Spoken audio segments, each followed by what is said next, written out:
Welcome to the Condor DM Show. Tonight is an off-script stream where I'm changing up a bit of the format on off-script. I definitely want to make sure that we're talking about tabletop role-playing games more than anything, as I do on all my streams. And so I'm going to start putting a special focus on covering mechanics of different games, especially games I've lightly played instead of like games I have just like played in a committed way or ran. So it's games where I might have had like a bump in with a one shot or something like that. In some cases, I got to do a lot of work because it's not like I just remember every detail, and I got to have a lot of notes with me as I do tonight for Boot Hill, and I'm covering like a different edition. I can be a little bit more exact. So say Boot Hill, we're covering 3rd edition. And on HârnMaster, I'll be covering 2nd edition.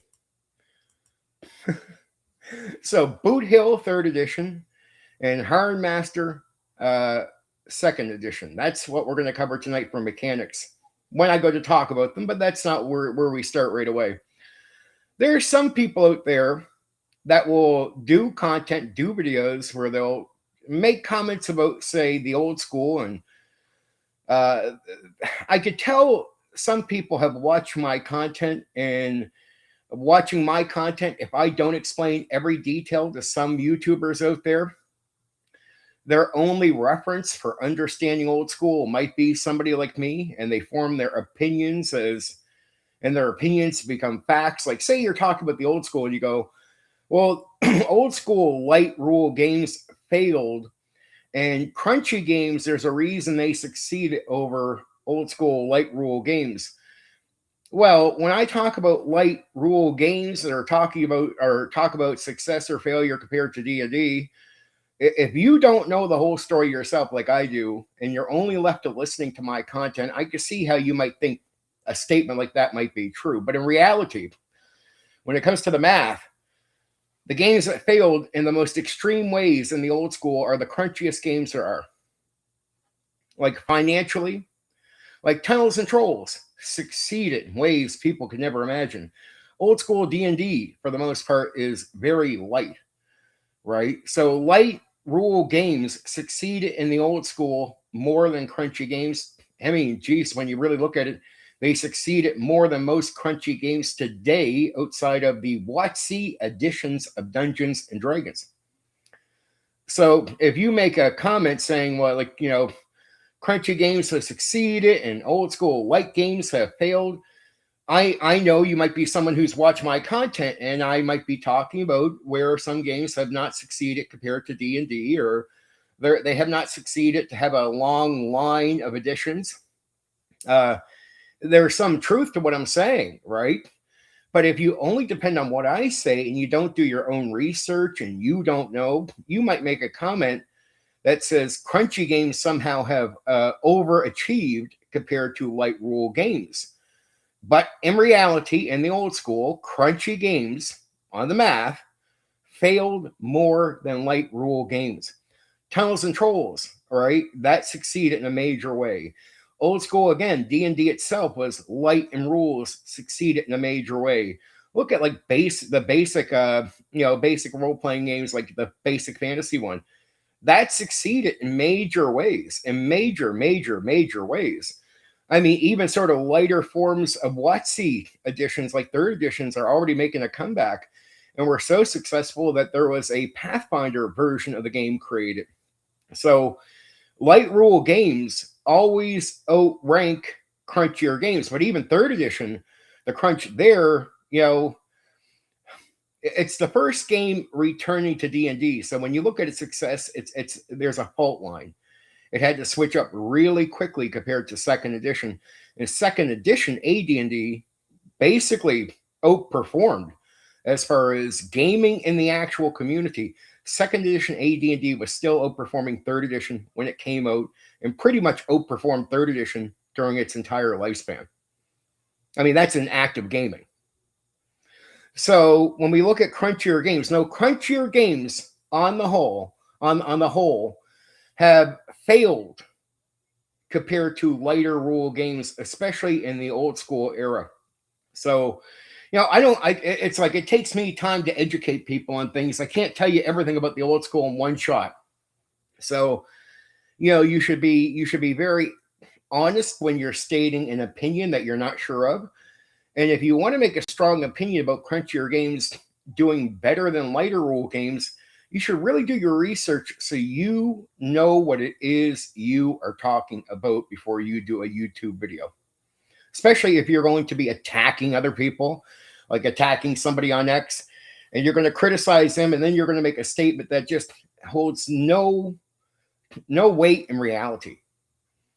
You're going to go after a guy who might say oppose Crunchy, but your comments about Crunchy are succeeding more than light rule games are just not going to fit reality.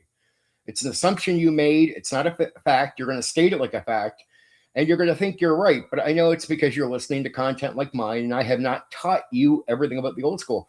That's why it's on some people to do their own research, especially if you're a content creator, especially if you're attacking people. Before you go after someone, you should really know what you are talking about. That should be a necessity in what you do on here. Know what you're talking about, especially if you're choosing to attack people. Just saying. So if you attack people, not just disagree, but verbally try to take them to school, right, in some really insulting way, you're pretty much going to call them stupid. Well, make sure in the process you're not the dumbest person around. Don't make the stupidest comment that has nothing to do with reality in the process of trying to say other people are not intelligent. Even worse, you'll hate on me and project on to me that I'm like you. I'm not like you. That's you. You're just describing yourself most of the time when you talk about me. So work on yourself, kiddo. Work on yourself. Don't worry about me. Like, just do your research. To sit there and say, like, to go after people and then to misunderstand that, to think crunchy games have more success than lighter rule games is to simply not know the history. It's true that I would say overall, compared to D&D, many games, period, light or crunchy, I would call as failed into the market as far as what the designers were intending.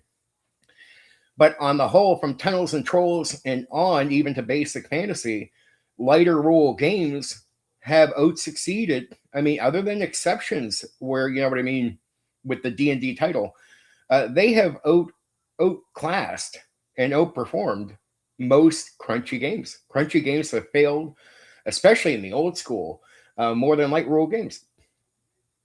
Right? So I would say, again, if you're a YouTuber, don't come listen to me and then form your entire opinion off what I say. I can't put everything into a single stream or a video. I can't teach you everything. So do your own research before you make stupid comments, especially when you're calling other people unintelligent.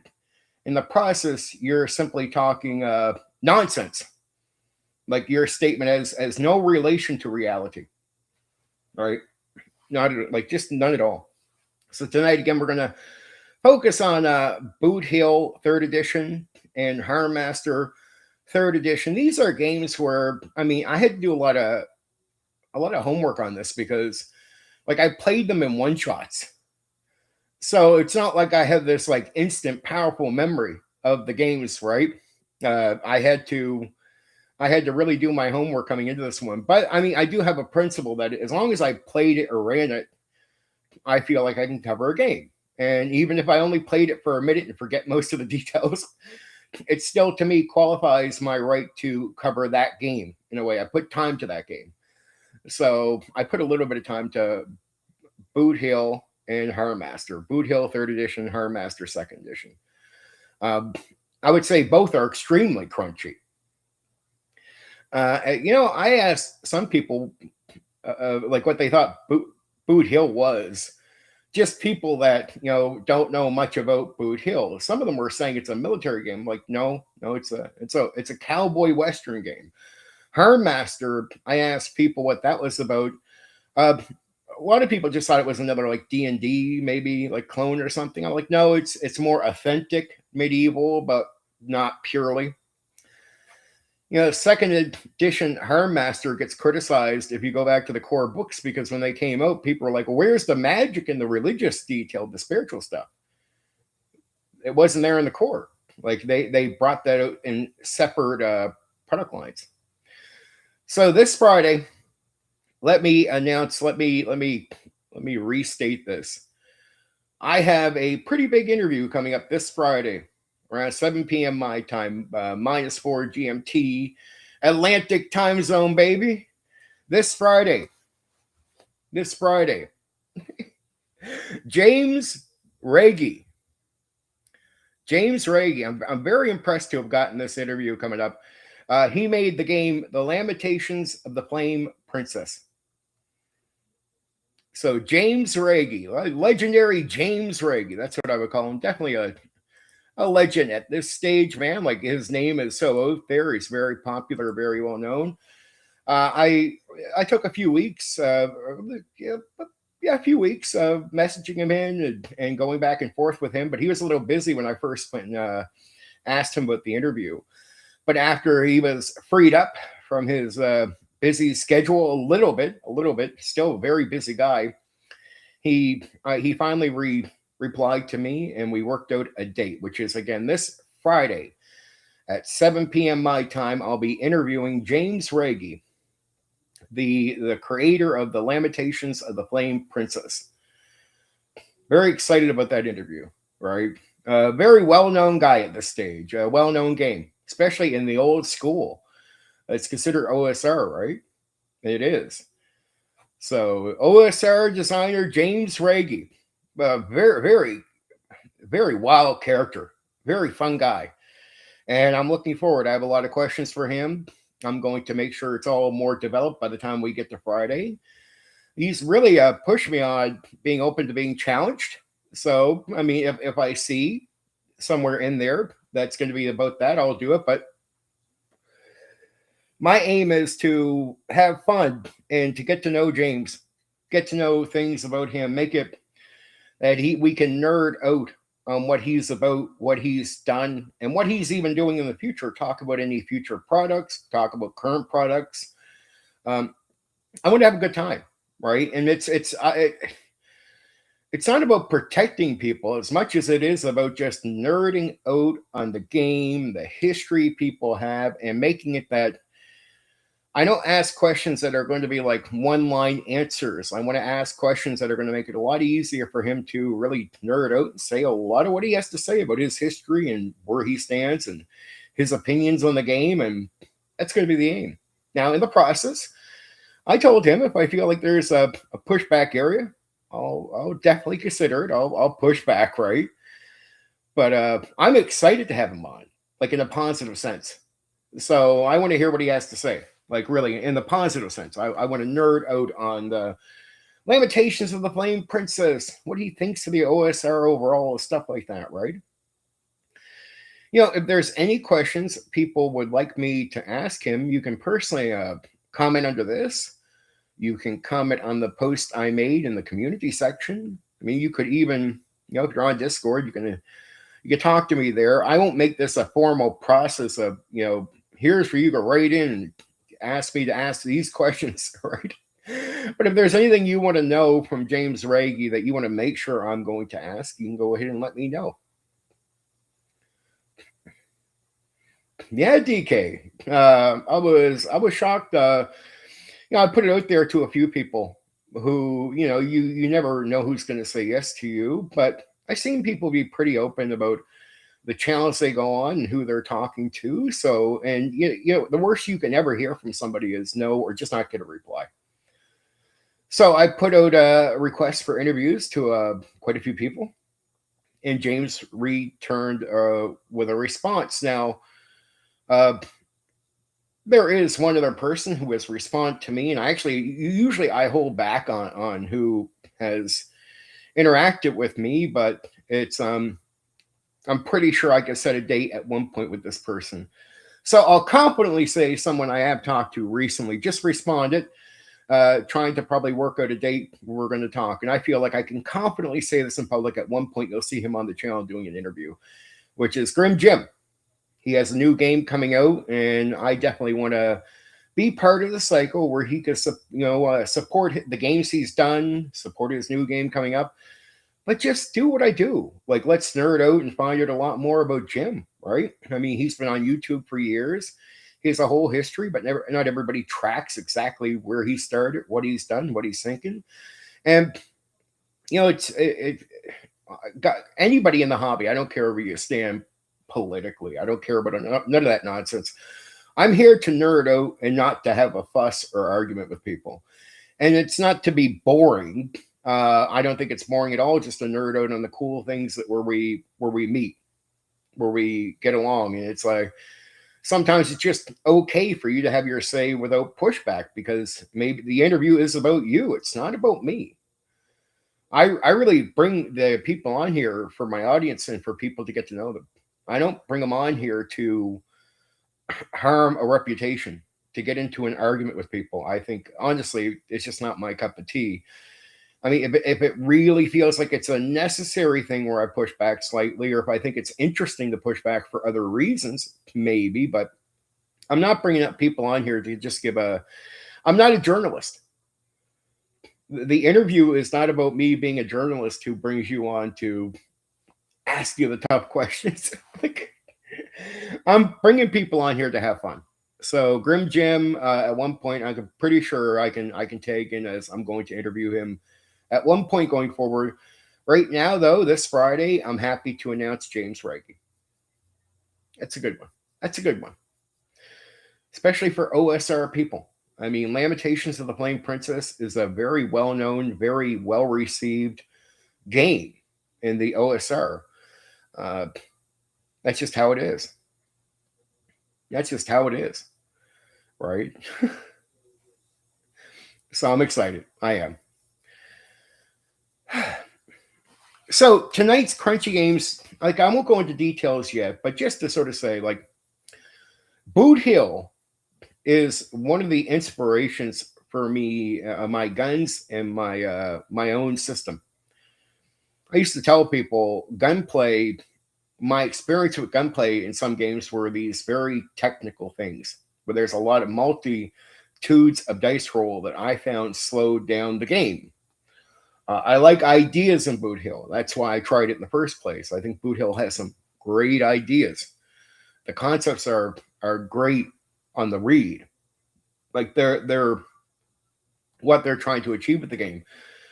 But I personally did find that Boot Hill's gunplay slows down the game a lot. And it's trying to be accurate, but the experience of just shooting off a gun, it's hard to get that feel sometimes in that game. It's hard to feel like you're shooting off a gun in a more free moving game, like, a more free wielding game. And I definitely wanted gunplay to more feel like gunplay in that sense. That's faster, quicker, and straight to the point. Boot Hill can be very structured on its gunplay. I mean, I get it, though. I get it is to be realistic. But sometimes the feel can be more important overall, in my opinion, than just getting it right. Like, I think that's really important to the experience of any tabletop role-playing game, no matter what it is. I don't care what dice you're using. I don't care about certain things, but there is and not every area of the game needs a sort of cycle through process, but I find combat especially. It's like, imagine you're playing a combat game where the round is considered 10 seconds, but you feel like you're playing rounds for minutes. Like in D&D, old school D&D, the round could be a minute, but you could be done in a moment. Yet you get to some games that are trying to be realistic, going around 10 seconds, but you're not done for a few minutes. Right? It's sometimes, to me, the feel overall matters more than some of the realisms or specific numbers. It's how does it feel in gameplay. So the illusion and feel becomes more important to me as part of the experience, because it is that feel in the session. It is that experience in the session, to me, that is the most important part. When you get to certain games like Boot Hill, you can definitely see the wargaming aspect. Wargaming is meant to be a slower process. That's why D&D is definitely not wargaming, because Dungeons and Dragons does care about pace, and does care, old school especially, cares about pace and feel, where wargaming is more about pure accuracy. And when you try to, I always thought this was an issue with the wargaming stuff. I understand that D&D is inspired from wargamers and definitely built from a process related to it. But when you bring in too much war game mindset into tabletop role-playing games, it can miss what a tabletop role-playing game is trying to achieve, right? Trying to achieve, which is an experience and a feel and an escapism. When you go to a very, very slow process, your mind doesn't just escape anymore. The feel that you're trying to feel isn't there. The intent behind the realism isn't felt in your actual play at the table. And that's why I think I go back to tabletop role-playing games being, should be, percentage of it is the gaming aspect, that board gaming aspect. Percentage of it is performance, your pace and everything else. And a percentage of it is narrative, like you're caring about things like character development, all this type of stuff. And if you balance that stuff out right, you get this amazing thing. But if you do have one overtake the others, you get away from what this is separate from those things. Like, I look at old school D&D as not being wargaming, having elements from wargaming. Yes, not wargaming. It's not drama class either. I'm not saying this to piss people off. I'm trying to say it's not storytelling.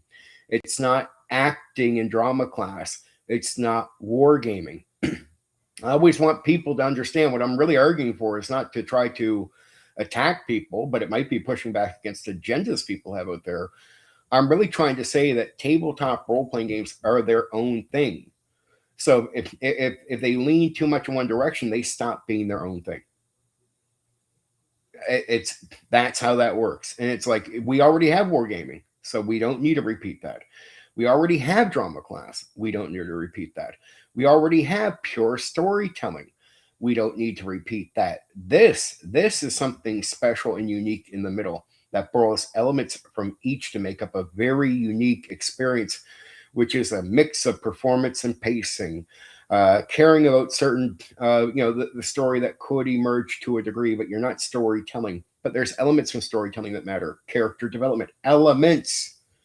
It's not pure storytelling, it's elements. Same thing with the game stuff. There's elements from the game. And if you bring in the right elements, you get a very great experience. If you understand performance and pacing is a balancer to the gaming aspect, and all this stuff balances each other out, you get a great experience. When you stop using these things together to balance each other, you start going too far in one direction. And you'll find that there's only a minority that are in each direction on the extreme. So there's only a minority that purely care only about the storytelling. There's only a minority that purely only care about just performance and pace, or is the other elements are important to other people. Then they're like, if you go too far in the board gaming stuff into that wargaming zone, you again get a minority of people. I find from the majority of people I've met in the tabletop role-playing game hobby, the majority like a balanced experience of a bit of all these things balanced out by each other to make something very unique, right?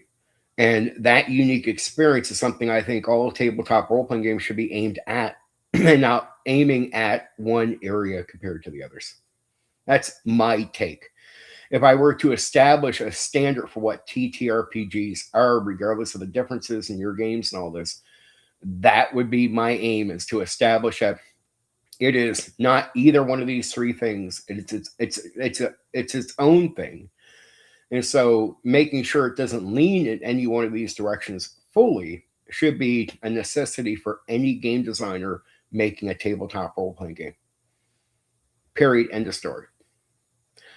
And if they lean too much in one direction, it should be okay to criticize that and say, okay, that's not really what a tabletop role. And it's okay to say what is not something, right? I think it's completely okay. It's okay to have a standard. It's okay to qualify things for what you think they are. And it's, of course, it's everyone has a right to different opinions, but it doesn't mean that the idea that everyone has a right to a certain opinion diminishes, you know, what opinions are. It's like, oh, you think this? Well, it doesn't matter. Everybody has the right to their opinion. Come on, okay. When you say it like that to diminish what I'm saying, no, you're wrong. It does matter. So you can kiss my ass, right? And my opinion might hold more water than yours.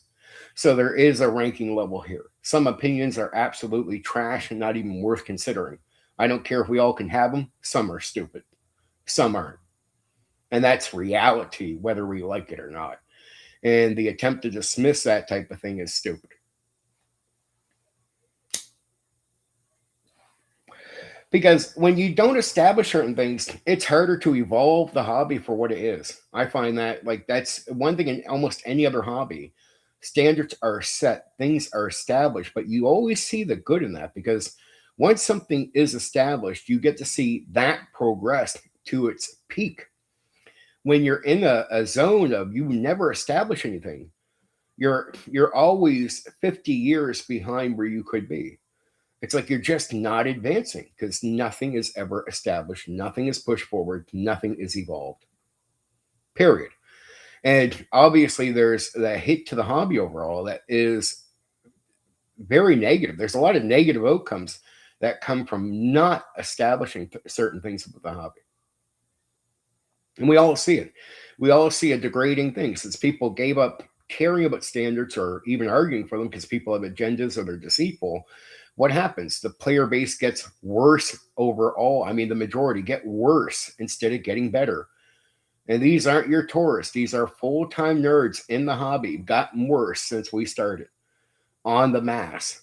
Things have gotten worse. They haven't gotten better. In this hobby, a lot of things have just gotten worse and worse and worse and worse. So the outcome of these throwaway type of opinions, like, well, it doesn't matter. Anybody can just do this. Oh, what's the effects on the hobby from seeing it that way? Nothing but negative. Nothing but negative. And anytime we go to another hobby where things are established, opinions are taken serious, things there we'll find are improved, player base improved, things are better, people are better. So the opposite of that type of throwaway language in other hobbies is effectively good. So you see nothing but negative here, why other hobbies show you that going the other direction is actually good. So all the evidence says go the other way and care, right? It doesn't say that just, oh, whatever, you know what I mean? It's everyone's going to have their opinion. That doesn't work. And there's a reason you might not care at certain points, but there's certain things established in the hobby at certain points that aren't established later.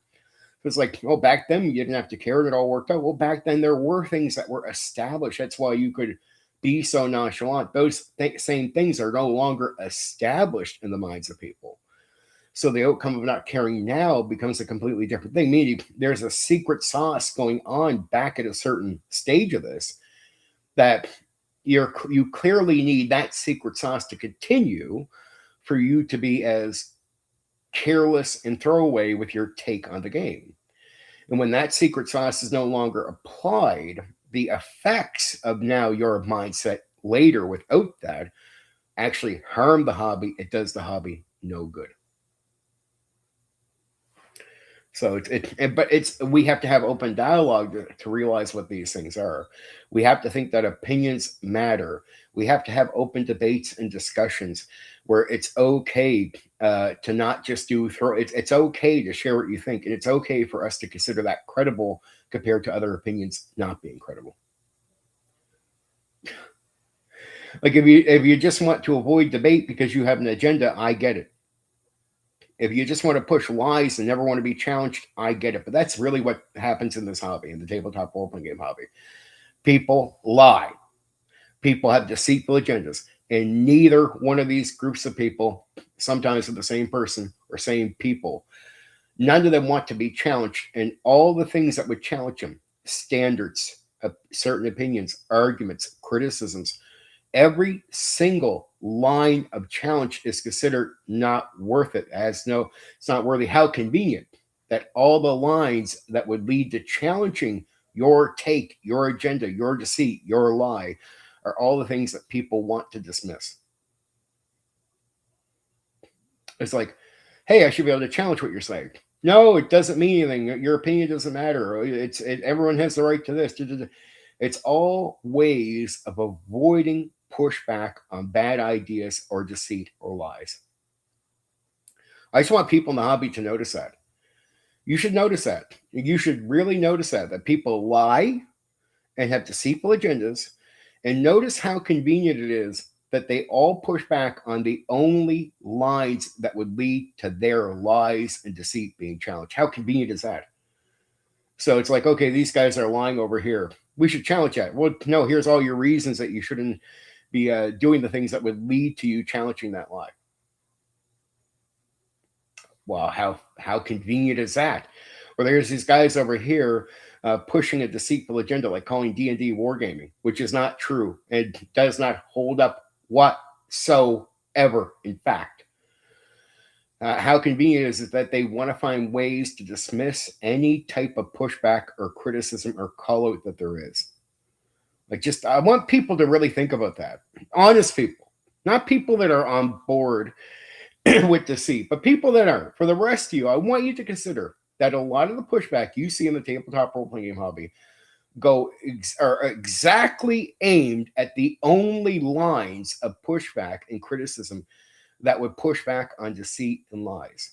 Like, how convenient is it that that's the pushback? And some of you out there that I know don't lie and don't have deceitful agendas. What it is sad to see is some of you out there will innocently think that pushing back on the criticism on lies being called, you actually think that's a good position to take. Some of you have been tricked into thinking that the deceitful agenda people, the liars, have a strong point that these things don't matter. And I know it's maybe not for bad reasons you've gotten there, but you don't realize that you become this wall to protect liars, to protect people that push deceitful agendas. And we're in the tabletop role-playing game hobby. I get they're just games, but here we are. We care about this thing. It matters to us, right? Matters to us how the hobby goes. Of course it does. And it's okay. People like sports. Everyone has the right to have their passion and care about things. It's okay. Some people in the hobby, I swear, even people that are gamers will sit there and act like caring about this shouldn't matter. It's like, what are you talking about? This matters to us. It's like, look, there's only so many normal things in life to matter, but I mean, like, you choose what you care about and what you're into and where your passion lies, and you're allowed to care about these things. So you should never be tricked into defending liars, into defending deceitful people and deceitful agendas. Never be tricked. Understand the some of the things that you generally think at first it sounds like it's common sense. You're being tricked. You think it's common sense to say, yeah, anybody has the right to their opinion, as if no opinion should really matter. When you realize that line of thinking is a wall up against people that push back against lies and deceitful agendas right away. So just keep that in mind. You are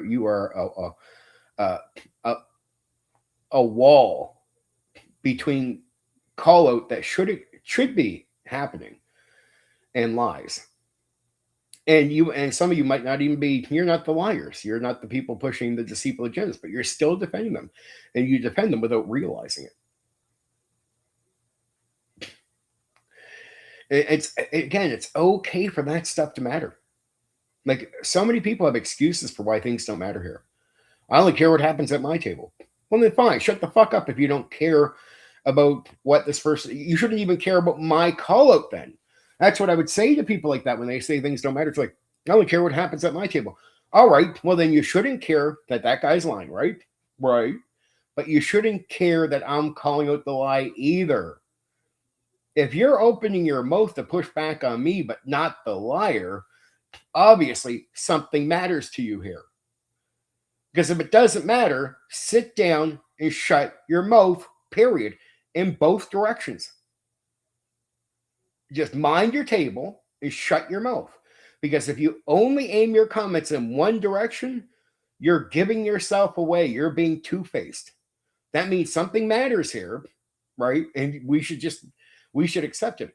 I know many guys that will be on the side of deceit or a negative agenda or a deceitful agenda, and they'll act like they're not until it gets down to you calling them out, and they'll say, "Probably hear what happens at my table." So it's like, they're trying to diminish what you're saying, but in reality, they're on the side of the lie. They might not be the most boisterous person out there, but obviously they have a feeling about it. And the second they push their comments towards one side of this thing, trying to diminish it, well, dude, okay, that's you care about this more than you care just about what's happening at your table. Because I know lots of people that only care about what's happening at their table, and guess what they do? The real deal. They shut the fuck up. They don't aim comments in either direction. Go ahead and fight. I don't care. That's their opinion. And they mind their business. Because if it doesn't matter, why should it matter if either side is saying anything? That's the way they see it. It's like, go ahead and debate. It's like people that don't care will never even care that you care. Let's go about their business. But that's real, right? So watch out with that stuff. There you go. There you go. That's why we have a lot of terrible discussions, because so many people are two-faced. Again, I need to tell other YouTubers out there, stop just depending. Here's another area, because I mentioned it earlier, but the crunchy games and light rule games. Some YouTubers out there that are around the tabletop role-playing game hobby, stop depending on hearing only what I have to say about the history of the hobby, and then not researching it themselves before they make comments that are said in a factual way, but clearly the facts will not support what they're saying. So recently I've heard a guy go after somebody I know about crunchy games, saying crunchy games, in not so many words, were more successful than light rule games from the past. No, they weren't. I mean, if you listen to my content on this, of course, I'll say many light rule games fail, but I'm saying they failed overall. It doesn't mean they failed in comparison to crunchy games. Actually, light rule games outrank crunchy games easily. Financially, the math backs it up. Tunnels and Trolls was more successful than it ever should have been. Basic Fantasy has been supremely successful. And when it comes to the old school, the majority of games that failed compared to others were the crunchy games. So the crunchier the rules, the more the game failed compared to the lighter rule games. There you go. So I would say before you attack people, before you call people unintelligent, you should really get your shit together. Do your own research. Don't just listen to my statements on the old school, because even if I say something has failed, what I mean by it might need more information, and I can't mention everything in one stream. I mean, there is truth to say something has failed, but if you're going to say something succeeded compared to it, well, then I got to call you out when you're wrong, because it's like, it failed, but it didn't fail as bad as that other thing failed. And I just didn't mention in detail how the other thing failed. Like I talk about light rule games failing sometimes because they were made for hobbyists, and there was an expectation of performance. It wasn't a lack of structure that's the problem. It's a skill-based thing, right? Crunchier games, in many cases, make up for a lack of talent, a lack of intelligence, a lack of skill. The book does a lot of work for you, right? Because it's not about being good structure. It's about basically making up for your mediocrity. It's you. You're the problem. You're really the problem when it comes to most light rule games. They were made for hobbyists, people that were deep thinkers. Don't deceive about crunchy games. A lot of them, not all, but a lot of them were made to make up for a lack of talent, for a lack of intelligence, for a lack of skill. So the book did the work for you. That's what many crunchy games were made for. You especially see this with games like 3rd edition Dungeons and Dragons. If you lack talent, if you lack skill, there's a lot of things in WotC editions, starting with 3rd, to make up for your lack where you lack, where you're weak. Now, I'm not saying people don't like third edition, and I'm not attacking people that enjoy third edition. Fair enough. Enjoy it. But it is true. It is absolutely true. It's not made to give you a better structure. A lot of it is made for the fact that you yourself, on your own pure performance, are not living up to a certain part. It's taking care of that so it's easier to run the game. The idea is it's easier to produce DMs if you're not always needing people that are extremely talented to take the hit of the table. That's what Tournament AD&D 1E did with rules as written, the special raw focus. Because when you get to Gary Gygax, what does he say? You do rules as written until you master the game, right? Never heard of HârnMaster. Boot Hill, I'm a GM in. Boot Hill talking about third edition tonight. See, you'll appreciate that. HârnMaster and Boot Hill are very detailed on their combat stuff. I get why you're into it, Philo. When I mentioned the Boot Hill to some guys coming on here tonight, not tonight, but just like in recent days, I was like, so what do you think of Boot Hill? And they're like, that's a military game. I'm like, no. That's because I guess there's some guys out there that for whatever reason, because of the way they've heard about Boot Hill, they see it advertised through certain military things. But Boot Hill, as you know, Philo, is a Western game. It's the intent behind it. Western. HârnMaster is medieval authentic. It's again, when you hear about certain OSR games today where game designers in the OSR are going, they act like they're the first people to come up with this concept. This is medieval authentic. I'm like, yeah, dude, that's been done. That's been done so many times. It's been done so many times. So many times. And these are very detailed games. Like it's almost like Rollmaster. Boot Hill and HârnMaster are not bad. But when you're first learning them, it could be a very slow pace. I do find Boot Hill, depending on what's happening, could be very slow for combat. And these are crunchy games. HârnMaster is very crunchy. Very crunchy. I'm going to soon get into the details. I'm going to have one more of these, and then we'll get into the details.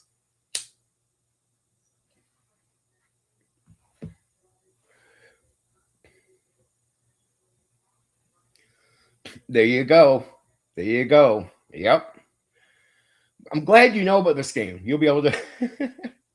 Now, note, these are games where I'm talking about them mechanic-wise. The reason I'm not doing, at least not currently doing a full blast on them, is because I only played them for a few sessions each. I did a one-shot of Boot Hill 3rd edition that lasted 3 sessions. I did a one-shot of HârnMaster that lasted 2 sessions. So I can't say I gamed more than that with it. And I gamed with Boot Hill, I think around 17 when I was 17. And with HârnMaster, I was 20.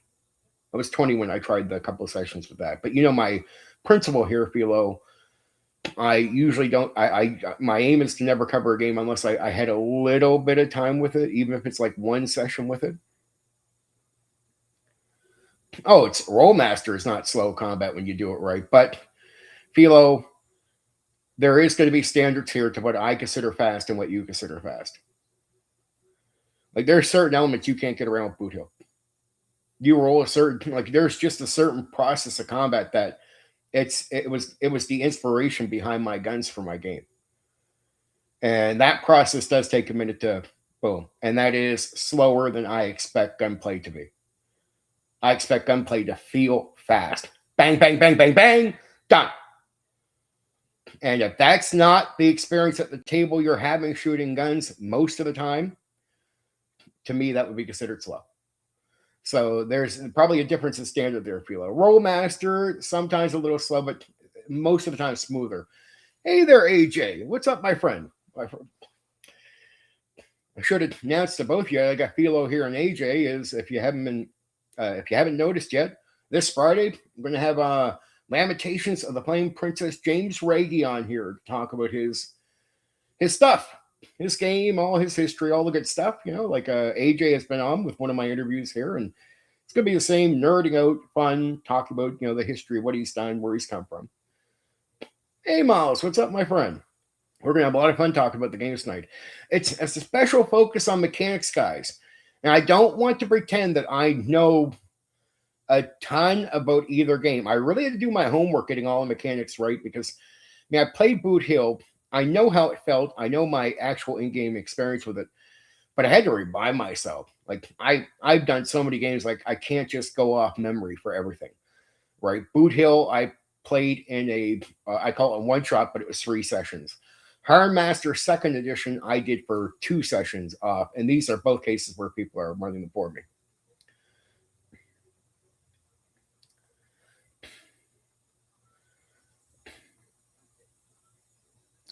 It's a Rollmaster gimmick. You're not wrong, Philo. And you probably have good advice to see. It's good to...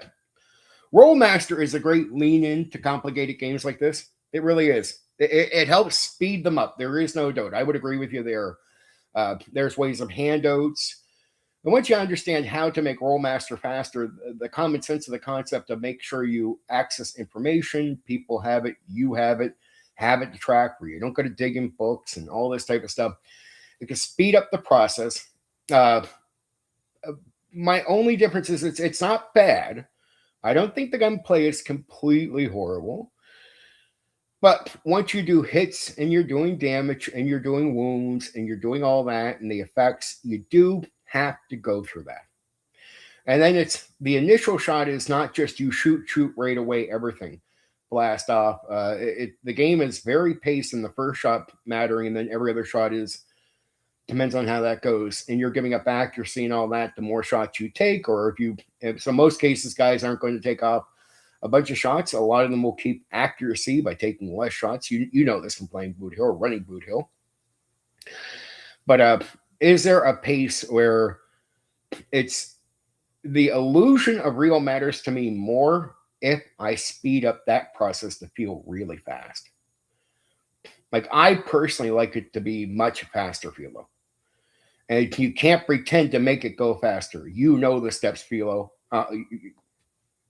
I'm going to trust that your knowledge is good on this, and you know the steps like I do. And to me, those steps still slow it down too much for me, even if you're doing it at peak.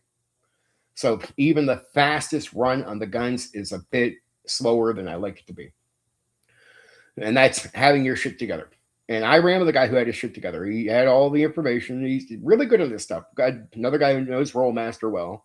So it's not like I played in a game where guy was purposely running it poorly. Like he could inform you instantly about what happened.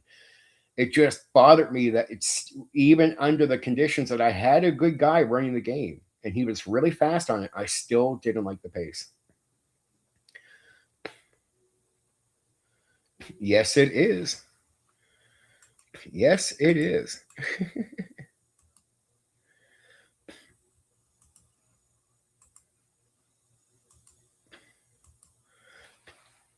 Let me verify something before we go too far into this.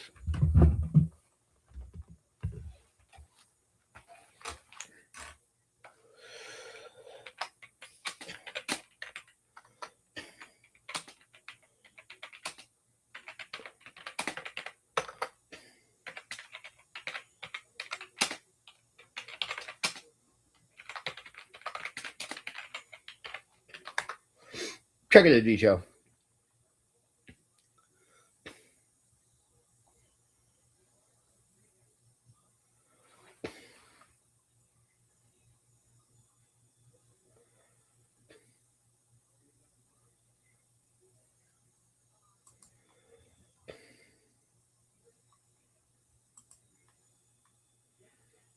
Mm-hmm.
So with this, guys, just checking out a detail here. Be patient with me for a moment.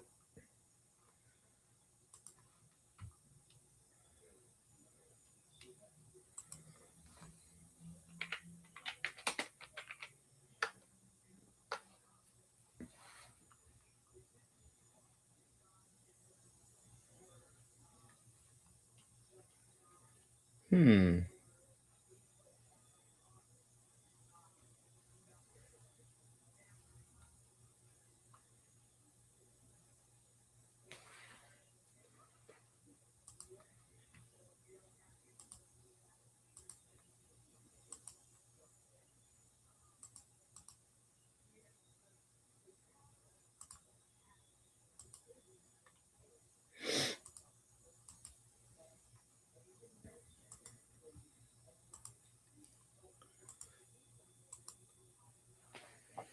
Do.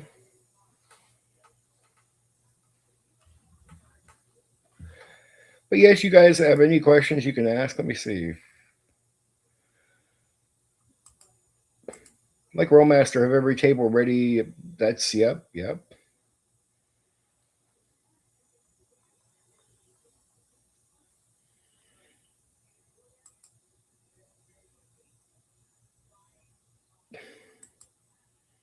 Yeah, AJ, but I sort of throw that out the fucking door. I don't like throwaway comments like that.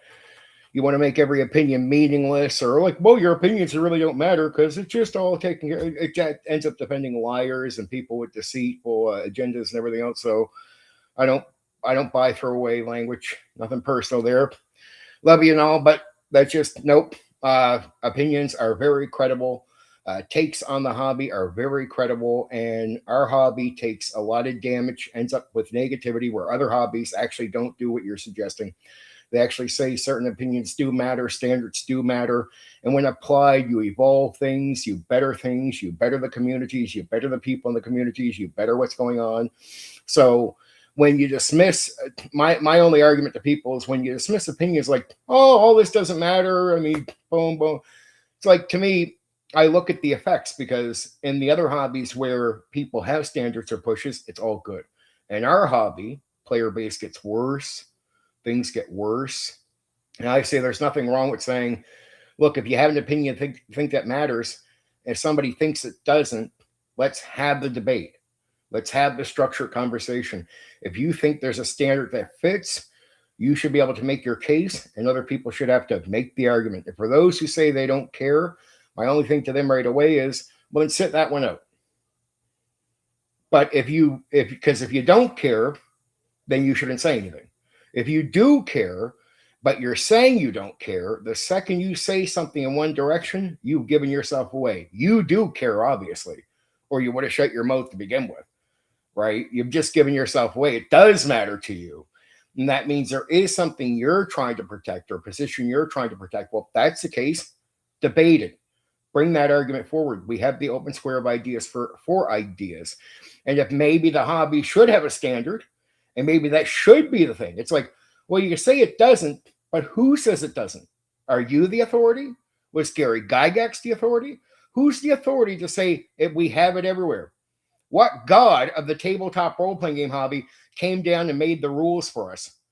I want to know which one. So I would say right away to people, if we don't have an authority figure saying what this is, then people should be able to make an argument. Things should be able to set, and wherever the crowd wants to lean into or think is right, people should be able to set a standard or try to or attempt to. Nobody has the right to say all this doesn't matter because we have nobody overruling this hobby saying there's a place for everything. Maybe there isn't, AJ. And I'm not saying that against you. I'm saying that against a lot of people that think in that way of they're sort of neutral. All these places. Well, who said that? Who makes up the rules? Nobody. So for us to establish what something is, if that's going to be established, let it be established through honest conversation, debate, pushing it forward. What I would say is let people have the discussions, because a lot of this dismissive language, AJ, what it does, it just cuts down the discussions. So what if there should be a standard? What if having a standard would be better for the hobby? What if that would be a better thing? Well, what do you do if you dismiss it? Somebody trying to have the discussion when we haven't had it for 50 years. See, I say here's my problem with certain people, AJ, is for 50 years, the people that say everything doesn't matter, they have won, and not won in a way that's fair or well established. They haven't had to debate. They haven't had to make a fucking argument for their position. It's a very simple-minded and throwaway. And they won for 50 years, and I see our army has been harmed, not evolved, harmed for 50 years. And we're both old school guys. We know the quality of people, gaming, and everything else from the old school compared to now. And we know it was better back then. That's not even debatable. That's not even slightly debatable. So things have gotten worse and gotten worse and gotten worse and gotten worse. And we don't see where it's getting better and better. It's like just because you bring more people in, that doesn't make a hobby better. It makes WotC more money. It doesn't make our gaming better. And it should matter to us because we're the ones who have to go to the table and game with people, right? And I say to people that might have a good situation, don't be so shallow, like as if you're the only people that matter in the hobby. You might have a good table right now, but a lot of other people don't. And we share this hobby with a lot of people. So we can't be selfish and say, well, our situation's good, so it doesn't matter. That's not how this works. It has to be open to discussion.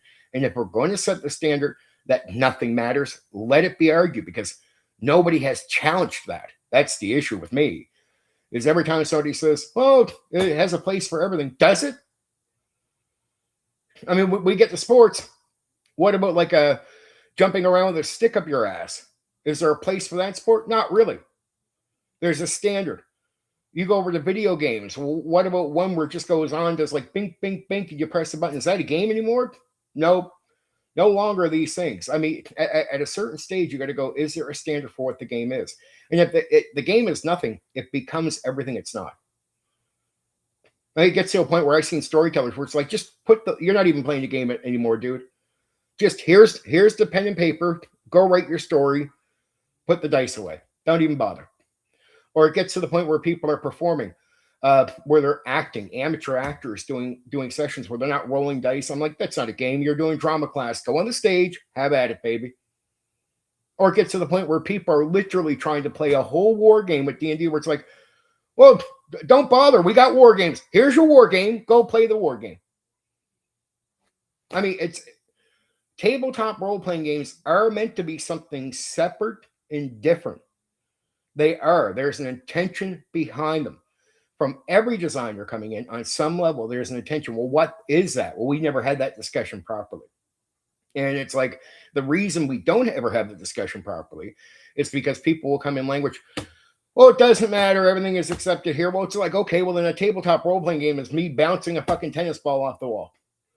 And you'll be like, well, that's not, no. It is. It is. As long as I say it is, because when we say everything's a tabletop role-playing game, then me bouncing a tennis ball off the wall is now a tabletop role-playing game.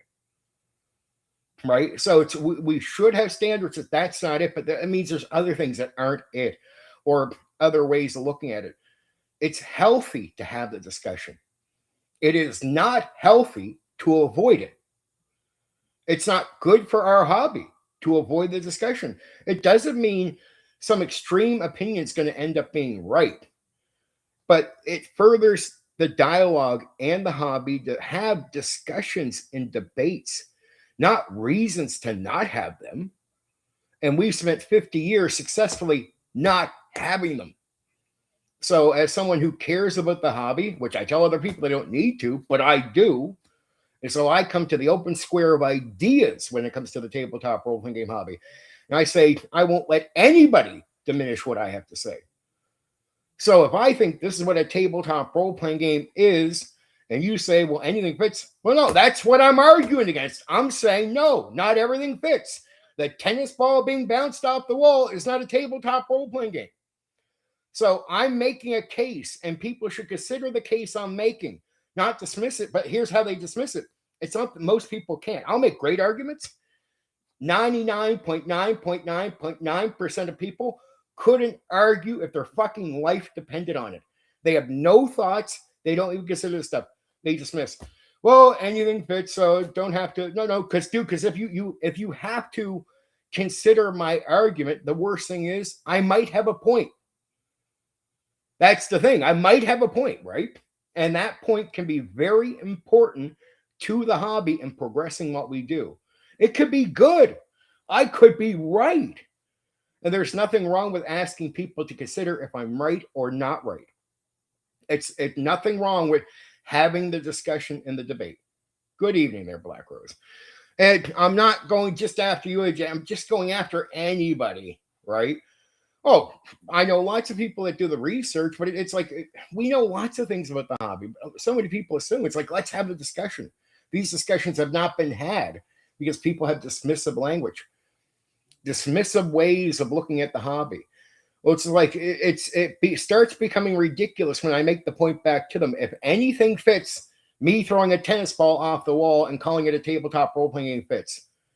And what are you going to say? That it doesn't? What I'm trying to do is showing you an example of just how ridiculous the take of anything fits here as a tabletop role-playing game is a ridiculous point of view. Not everything does. And that means there's some games out here, their approach does not fit exactly what we're after here or what this is. And it's okay to say that. It's okay to make the argument or have a deep discussion about these things. It is okay. It's actually okay. It's okay. We have no leaders that decide what things are. So we as a community decide things together. But how can we decide things together if we can't even talk about it? And who made who God and said that everything is a tabletop role-playing game? Nobody has. That's a small minority of people that just say that it is and they get no pushback. Because it's a way, because there's so many people in here with deceitful agendas, lies, and everything else. And you know what? They use that. When they lie, when they come here with deceitful agendas, the way they protect themselves is by saying anything said against them doesn't matter. So they use these type of concepts to defend their asses. And then there's no pushback on things that just hold no water. It's like calling D&D a war game. There's no debate about this. It's not. It's not even a maybe.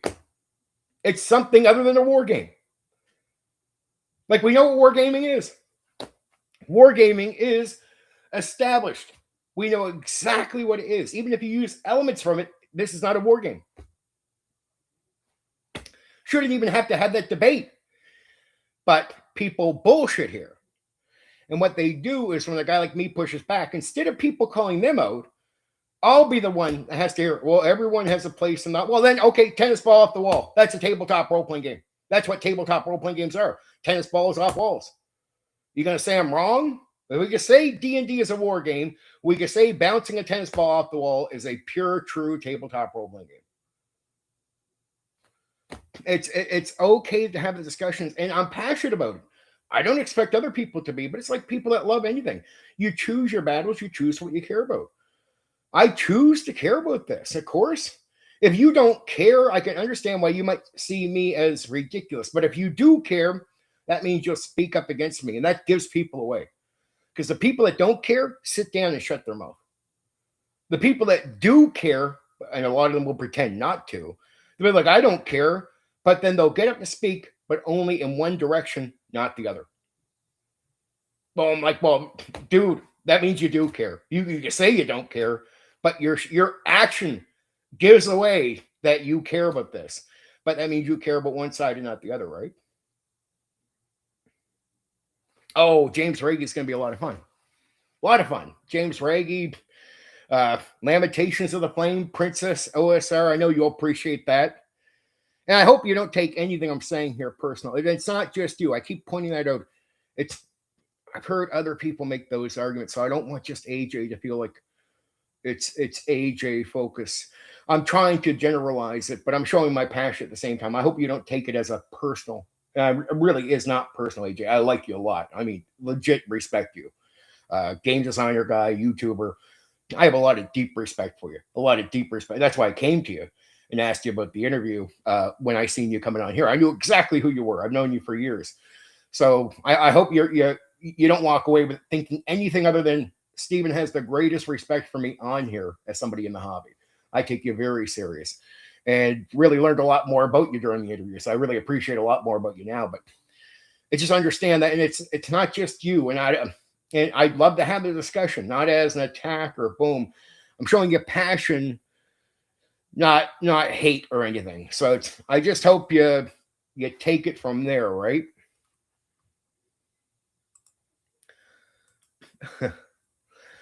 Oh.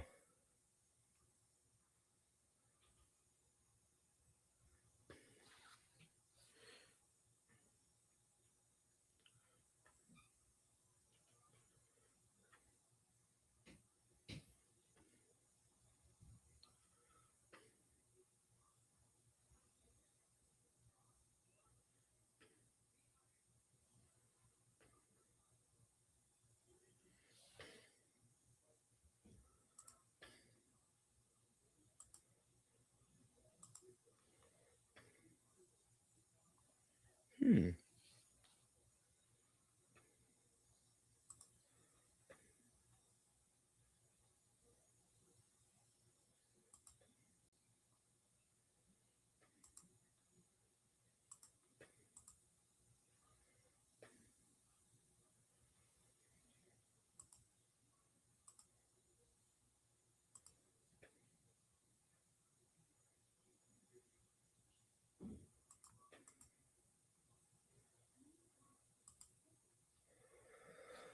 Hmm.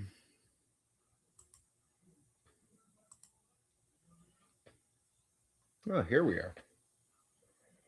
Ooh. I see the beautiful things here. That's what D&D is. Cool. It has many different elements, but many different games, and each table leads to those different. Miles, I'm gonna fucking call you out here. You want me to put you in your place right now, dude? Is that what you? Is this where we're going? If you're gonna make statements that outright dismiss everything I just said, and you think I'm not gonna fucking notice you fucking soft pedaling that type of shit in here, I'm gonna fucking ram my fucking foot down your fucking neck.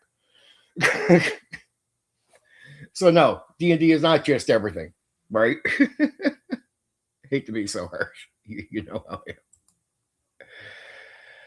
Oh baby. Oh baby. No, I think it's because again, here's Miles what you just said. This is Dungeons and Dragons. Ball off the wall. Ball off the wall. Tennis ball is now D&D. I'm gonna bounce a tennis ball off the wall. Well, that's Dungeons and Dragons, man. It is. Yeah, but I can say it is because nobody has set a standard for what D&D is. I can bounce a tennis ball off a wall, and anyone who says, "Well, that's not Dungeons and Dragons," I'll be like, "No, anything can be D&D, including that. We have no standards at all, no standards at all established, no discussion, no debate.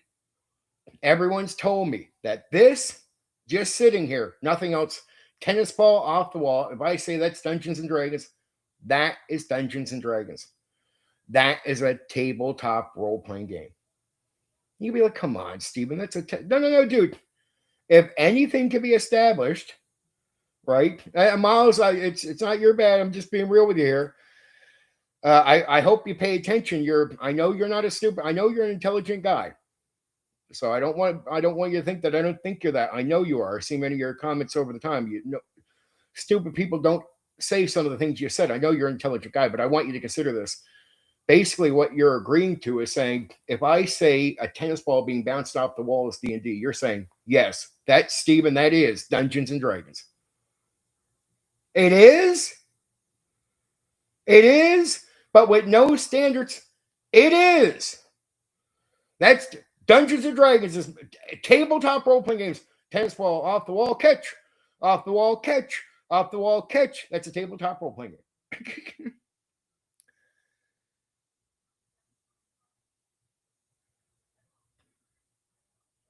Yeah, but that's different. I'm not saying you can't do that. Actually, I've done a lot of things. You can do space games with it. You could do Hercules. You could do He-Man. You could do hockey with D&D. I'm not saying it can't be that either. So, AJ, this is where you need to have the discussion. So then when you're trying to make a point against what I'm saying, it's not filled with assumptions that have nothing to do with what I'm arguing for. Like, it's just like some comments back at me because a longer discussion is not had. It's because we have not had the discussion full that I'm here dealing with assumptions more than I am with any facts.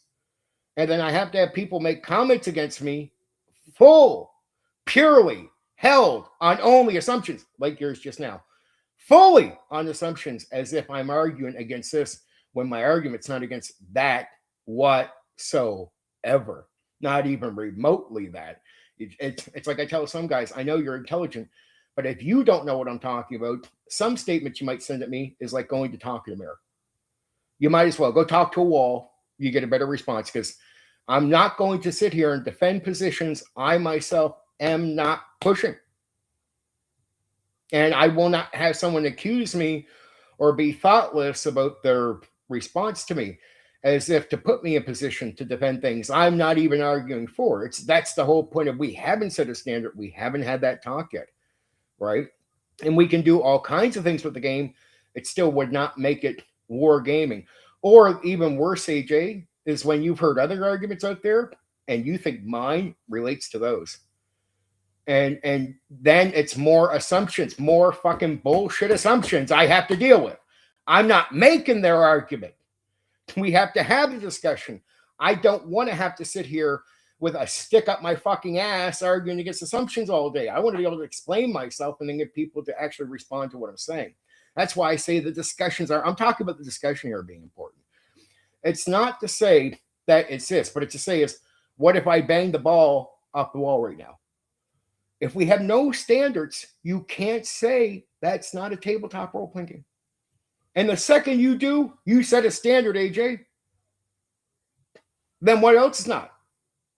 If that's not, is that a starting point? Can we finally say that's not it? That's what, and that's not to you, but that's just to anyone. What did I get into, Bill? It's me, baby. I can see how the argument was meant. It could be worded differently. I love all aspects of D&D myself, only for versatility, what it can. Callie He-Man. Oh, I know. I heard about your pain, AJ. I heard you lost a lot of work there, my friend, and I'm really sorry that happened to you, because I went through that, and I hope you're not like I'm coming back at you, but I hope you understand. I'm not mad at anything you're saying. I'm really not. I'm an outgoing person. I'm going to read that to the audience just to make sure the audience says, me and AJ, completely fine. Love AJ. Every good thing I said about him remains true. Nothing's changed at all. I love the hell out of the guy. Very fucking intelligent. But am I passionate to the point where I'll speak up and do this? It doesn't mean I'm angry. I hope that really comes across well. You said it through a conversation discussion, Miles. The thing I said now about 40 or 50 times, it's the lack of discussion or conversation, because what do people do when you go to have the debate or the conversation? They shut it down by saying things don't matter. And when things don't matter, what does that mean? It means it's a dismissal. And what happens for the last 50 years? Every year, people go to have a debate or discussion. Oh, it doesn't matter why we talk. Shut down again. Next year, people try to have a discussion. And you go through 50 years never playing out the debate or the conversation. We haven't established even that, Miles. That's my point.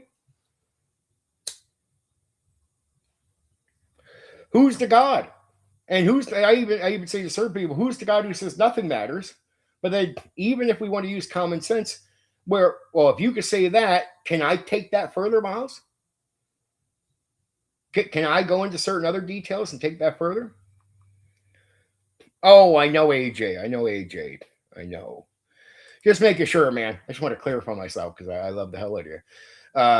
I don't want there to ever be a misunderstanding. I could just get this way with some things. Let's see.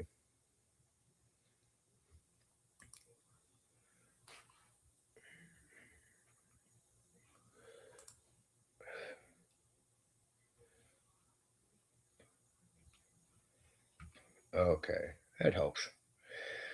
That helps a lot.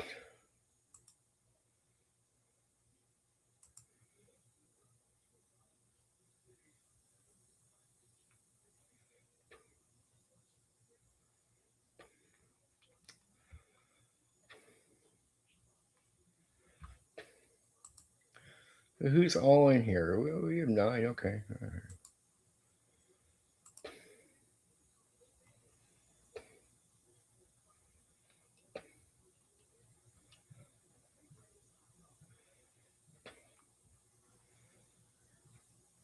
Okay, that's the first round. I should cover everyone. Everyone here anyway. A few people, odd people here that I don't know. How many fucking people are in here?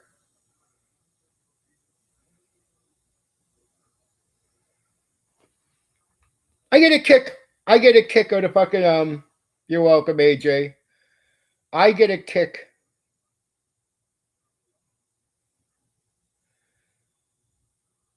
There's the amount of people they show you watching your videos, and then there's like, oh, I imagine some.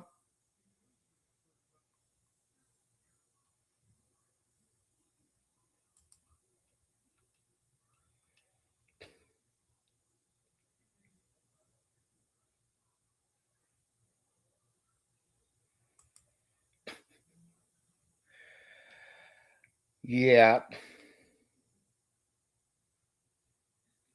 Well, that's. I hope some people got them that I wanted to get them. Oh, there's so many fucking hate watchers here. Fucking scum. Other than like Bill and AJ, I love you guys.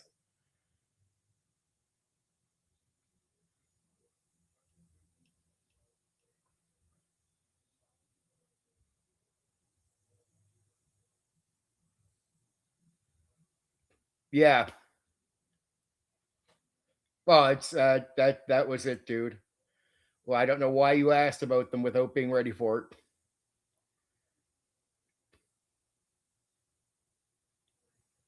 Yeah. You have to be ready for it. That was it. Sorry, my friend. There's a limit to it.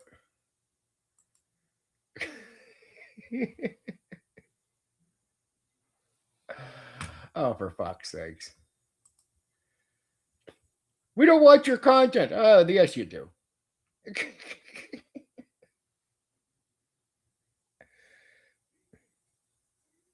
Some might be.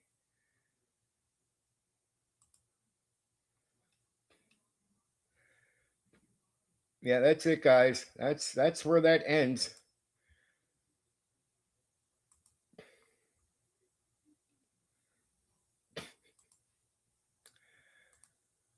Well, at least we got AJ and maybe Bill in there. I don't know. Yeah, Miles, I don't know why you asked and didn't have that set up. You probably would have got one of those if you were ready for it.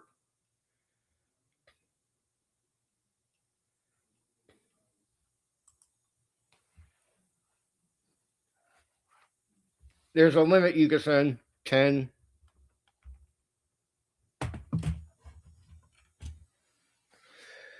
That was not wise.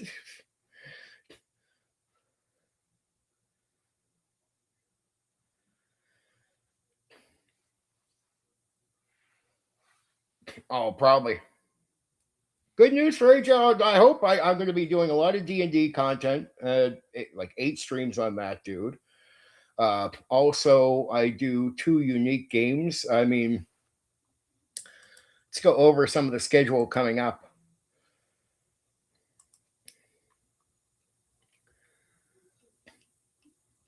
I can only put out so many warnings for this stuff, people. I'm a bit of an amateur when it comes to this stuff, so it's like you got to be somewhat ready. So member only content coming up on August 19th. I'm covering Warhammer Fantasy Roleplay. That's one of the unique games. Now, tomorrow, member only is Lankmar First Edition Old School D&D. Then I'm doing a OD&D and Beckme second look on the 13th.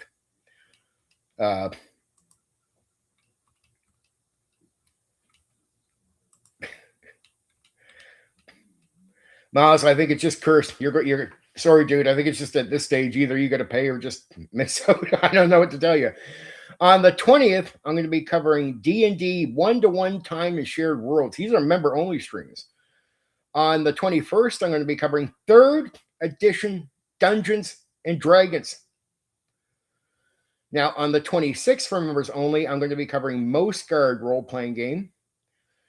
And then on the 27th, I'll be covering Conan and Ridge Sonya modules that were made by TSR. On the 28th, for members only, I'll be covering Basic Fantasy RPG. On September the 3rd, I'm going to be covering the Dungeon Master's Guide AD&D 1E.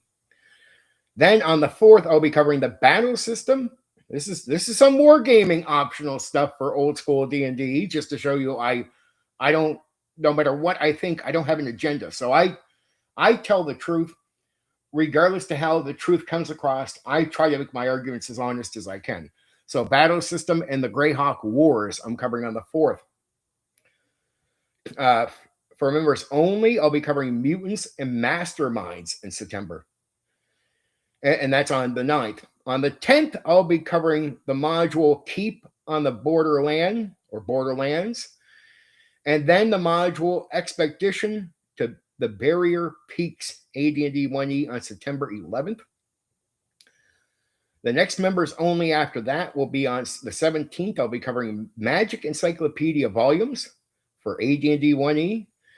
Then on the 18th, I'll be covering 4th edition Dungeons and Dragons.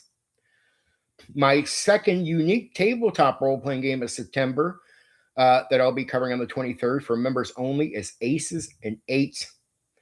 Then members only content on the 24th will be the Castle Guide for AD&D 2nd edition. And then 3rd edition's The Book of Vile Darkness. Now, of course, the last 2 streams, here's the public streams I'll be doing, just so guys know, just so everyone here knows. So I just told you all the members only stuff I'm doing for the public, for everyone to watch. This Friday, I'll be doing the interview with James Edward Raggy. On the 15th, August 15th, I'll be covering the Morrow Project. On the next off script, the game mechanics I'll be covering is Daredevils and Ringworld. After that, on the 22nd of August, this is the public stuff, I'll be covering the game Immortal, The Invisible War. After that, on the 29th of August, I'll be covering the game Over the Edge. On the 1st of September, I'll be covering off-script game mechanics Land of the Rising Sun and Dawn Patrol. Now, here's for Philo and Zeg if he gets to see this. On the 5th of September, I'll be covering Cyberpunk 2020. Okay, that's some good news for you. On the September 12th, for the public, I'll be covering the tabletop role-playing game Knights of the Round Table. On the 15th of September, I'll be covering off-script game mechanics Wizard's Realms and Doctor Who, the role-playing game. On the 19th, this is for the public, I'll be covering the game Ardawan. And then the last 2 streams of the month, I'll be covering on the 26th, the tabletop role-playing game Bubblegum Crisis, based on anime. And the last stream of the month will be an off-script stream, and the game mechanics I'll be focused on is Attack of the Humans and Men in Black, those 2 games. There you go. That's my schedule for the rest of August and September coming up. Oh, yeah. I got Dark Sun covered in the stream as well there, AJ. Old school Dark Sun. I heard about the new Dark Sun. You want to know what? I'm not going to make any assumptions about the new Dark Sun. It's one of those things where AJ, I think it's wise. I think it would be wise right, to let that play out, right? No, the Conan. I'm glad you know about that. Not many people do. The Conan and Rid Sonja modules made by TSR. I actually got to play with some of the Conan stuff in the Rid Sonja one. Uh, Excited to talk about that. I know your real story. I'm not surprised you know about it, but that is a rare.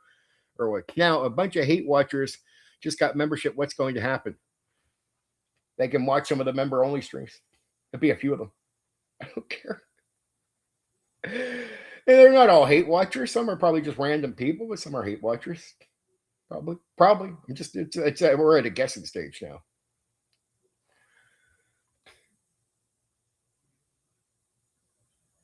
Oh, if you let the app, you get a little bit for each view. Yep, it all adds up, Bill. You get barely anything. It's not a lot.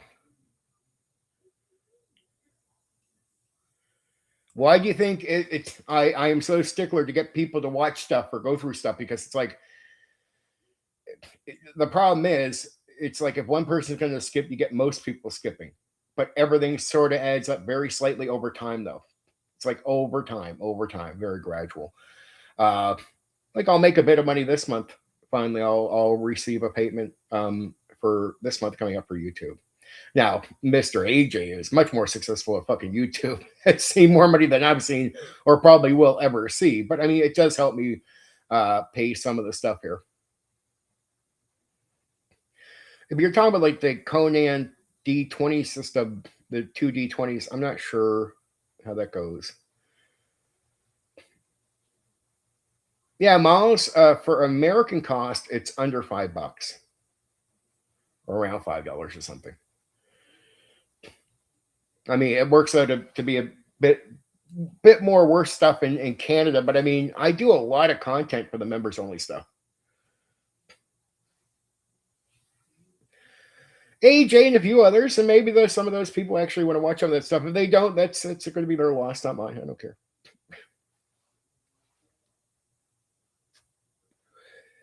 Okay.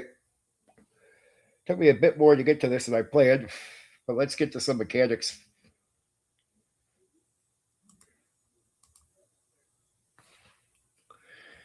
So the core system, let me tell you, Boot Hill 3rd Edition, Philo's going to know about this, but for the rest of you that don't know, Boot Hill 3rd Edition is primarily a D20 roll under system. For most attributes and work skill checks, roll under 1d20, equal to or below the relevant rating.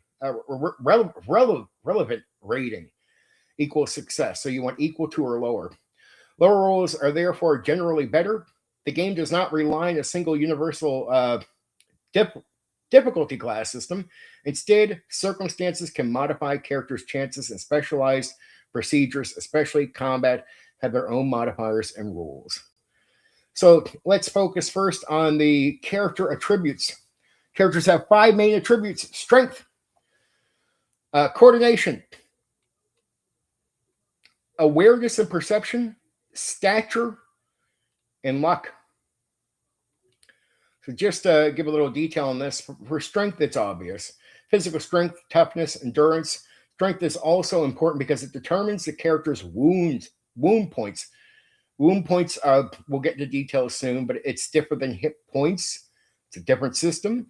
Coordination, dexterity, equals up to dexterity, reflexes, and physical conditions. Coordination is particularly important during combat because it contributes directly to firearm use and firing speed. Awareness and perception. What am I saying? Observation. Awareness and perception, used for noticing things, detecting danger, and other situations requiring awareness. Pretty straightforward. Stature, the character's reputation and social standing. Unlike a normal physical attribute, stature can change considerably during play as characters become better known. A character can even maintain different stature ratings for different identities. Someone might be John Smith, relatively unknown, while his outlaw identity, the Black Rider, is notorious throughout the territory. So you could be the killer of this, but then dress differently and just be known as John. Hey, John Smith, right? Luck represents sheer good fortune. Luck can be checked when circumstances rather than normal ability determine whether something goes the character's way. Unlike stature, luck does not normally increase through the experience. And in both games, you'll notice a lack of like levels and stuff like that, right? And hit points and classes, right? Attribute checks. This is for Boot Hill. When an action isn't adequately covered by a skill, the judge can call for a tribute check. The basic procedure is 1d20 under the attribute success, equal to or under. Examples: breaking something would be strength for that ability check. Balancing would be coordination. Spotting someone would be observation, awareness and observation. The simplicity of the basic check contrasts with the more detailed combat system. So it's slightly different, but it's the way you would do ability checks a lot in D&D and stuff like that, right? You're going to look at, like, say, breaking something, strength, balancing. In this game, because D&D doesn't have coordination, it still has that sort of common sense approach of this is how you would apply it, right? So coordination would be for balancing, spotting someone would be observation. So there, abilities, that's abilities up front for Boot Hill. I'll get into more here. Skills. So I mean, we can talk about it as I go. Wish I could have a college living. Got to save my dimes. Dude, I live in Canada. The average rent in where I live in Nova Scotia is $2,000 a month. Well, really, it's more like $1,800 a month now, but I say 2,000. That's the average for lower end people. That's the average, my friend. $2,000. And you don't get paid that much, and the food costs here are outrageous. Like outrageous. And it's I pay for a few things online. I support one or two things, but it's very challenging to do that. And it's just, to a degree, it's no point supporting if I'm the one looking for support most of the time. I don't want to defeat a purpose, right? Get very picky that way. But this is just to give people a 1-month trial, because I want to know if people are wanting to get down with this. And I'm doing a lot of content. And I'll do it consistently. Like I will be doing it, even if I just don't care. I'm just going to do that going forward, because here's my history with It's the reason D&D has become membership only. Here's the main reason. 99% of, I mostly end up doing content that, because I'm an old school D&D guy, that would be aimed at the old school D&D audience. Well, because of lies, because of very negative reasons it's unfair, but it is what it is. I'm not crying about it, but it is what it is. I just accept the reality of that. 99% of them are, no matter, even if I do content they like, they will not support me. No subbing, no nothing, right? They'll watch as freeloaders, the vast majority, 99%. Now, I got a 1% of guys that are D&D people. I love them. Bill, AJ, Black Rose, 1%. That's 1%. I love the people that are here that make up the 1% of people that are open-minded. The other 99% do not support me at all. They are complete freeloaders who will like the content, be entertained by the content. They don't sub, they don't like, they don't do anything. Now, then there's the other side of it. There's old school D&D YouTubers that watch my content as well, right? Usually either after, not usually live, but afterwards. And I catch them doing it so much because I know their content, I know their earlier opinions. And then when I say something I know that they have not said, usually they'll rub each other's back.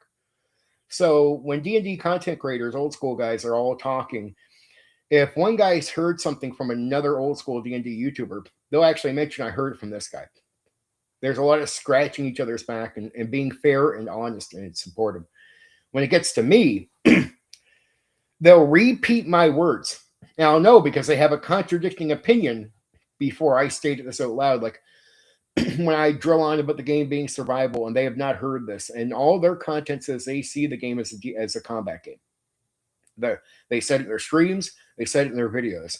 Then when I detail out what the game designers really meant by the game, suddenly that same week, for the first time ever in all the years they've been doing content on here, they go on a stream and they mention about how the game is survival and that they act like the wisdom is something they've always had. They're sharing, and there's no acknowledgement that they've seen this video, like my content. And they'll even repeat my argument the way I said it. When you go back and watch their previous content, what they say contradicts it. Like they say things that will not line up with that opinion. And it's a rewording or an attempt to somewhat reword, sometimes just straight up plagiarism of what I said. Sometimes it's rewording of what I said.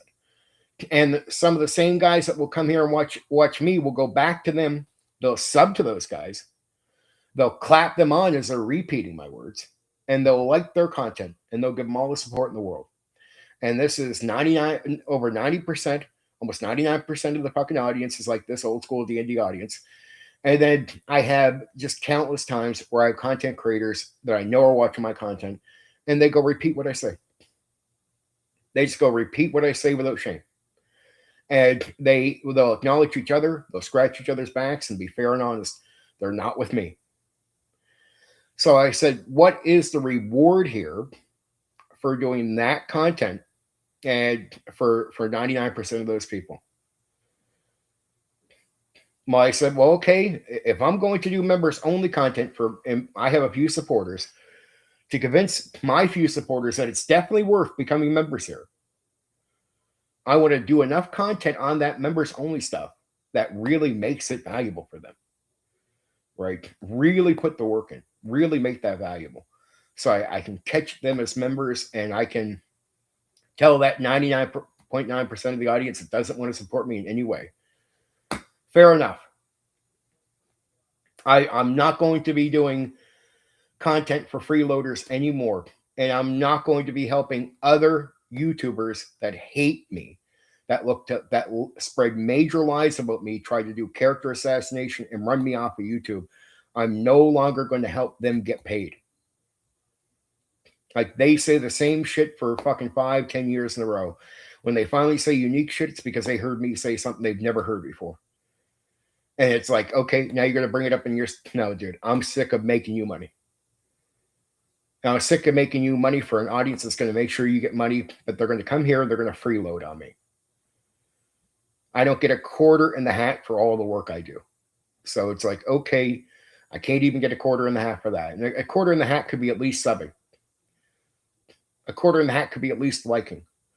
A quarter in the hat could be making sure those small things are done and benefit. If you're going to be entertained by my content and watch it all the time continuously, this is it. And when you don't set a standard with the audience, the audience, even nice people sometimes, will forget to be nice to you. You got to say things out loud. Now, for the old school D&D audience, they live as freeloaders, and I'm just sick of giving basically stuff to their fucking YouTubers that are dead in the water, repeating stuff. And when they don't have something new to say, their content starts taking a dip. Right? So it's like, okay, well, if you guys want to keep stealing content off me, pay for membership. Right? If you want to keep stealing content off me. If 99% of that audience wants to freeload with no subs, no likes, no support at all, well, they can pay to be members if they really want to watch the stuff that badly. If not, it's okay. I do enough public stuff. I'm happy with the public stuff. And I'm an old school D&D guy. I could talk to one person about every one of these D&D topics and be happy. And right now, I'm able to squeeze the type of time to starting around 8 o'clock more often as I start working. But I mean, as long as my life until the end of this year, at least, is persist and give me the time, I will definitely jump on that and do it and enjoy it. Now, for those who get to stick around for a month, some of the people here, if they enjoy what they're getting, maybe they'll want to continue to pay. And if they don't, that's totally up to them. That's it. So that's where I stand on the content change. And if you want to still talk about D&D, I do off script, so we can still freely talk about D&D. I still do videos, right? And some of the videos are just more general TTRPG, but it can still be to D&D. I will still be doing my every Saturday covering different tabletop role-playing games. So I feel like I do enough content now, and the majority, especially of my quiet watchers, are non-D&D people. Yeah. So it's I work my ass off for everybody at every level, but that's the reason I've changed my approach to the D&D content. Is it's like, look, it's just I'm just done. Guys are getting views and getting money and getting paid off of me because they copy what I say, and their audience is rewarding them. But the same audience members will come here and freeload and give me nothing, and they'll enjoy they'll enjoy this because they watch it, right? Be surprised how much watch time I get from some of these people. Blows my mind. And it's like if you can't even sub to the channel, like and some guys I could tell are consistent, just whatever. I don't want to call anyone out either. I know some of the people that I just seen that I gave free memberships to. If they enjoy what they're getting, maybe they can keep up the membership. If not, that's on them. The skills are a major part of third edition of Boot Hill, and one of the biggest expansions over earlier Boot Hill games or Boot Hill editions. There are two important categories: work skills and weapon skills. Do not treat these as mechanically identical. They are different. Work skills cover the character's practical abilities and professions. They include things such as riding, tracking, medicine, gambling, stealth, survival-related abilities, professional abilities, social and practical skills. Work skills function broadly like other D20 abilities, generally, right? It's again roll under the number to success. Circumstances can modify the chance. So it's basically if you were like performing something and there's like bad weather and it's like anything. Things can modify how that roll is going to go. Weapon skills operate differently from work skills. They represent proficiency, something like 2E, AD&D, with particular categories of weapons and use a much smaller rating scale. They cover weapons such as pistols, rifles, shotguns, knives, bows, and other weapon categories. The weapon skills become part of the firearm combat calculation rather than simply functioning as another ordinary D20 roll under work skill. This distinction is important. Work skill 12 and weapon skill 3 are not ratings on the same scale. So I'm talking as if somebody doesn't know anything about Boot Hill. For someone like Philo, he'd be like, yeah, I know that. Yeah, I know you know that, dude. And he knows third edition. It's very nice that I actually have someone here who knows their shit.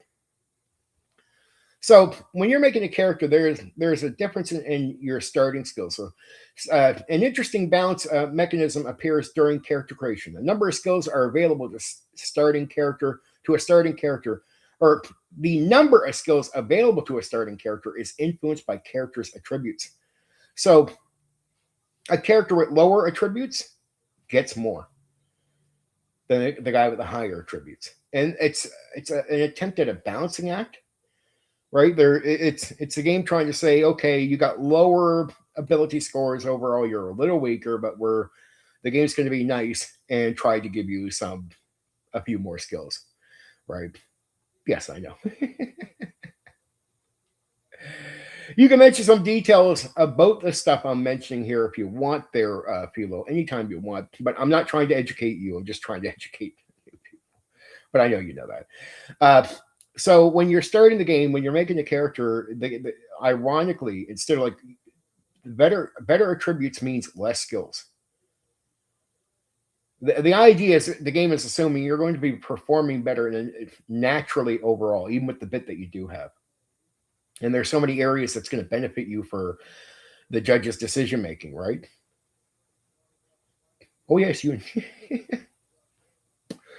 But if you do have less skills, even though you won't perform as well, or I mean, if you're lesser on attributes, even if you don't perform as well, the idea is it is trying to bump your skills up for some level of evening you out with the other character. Combat.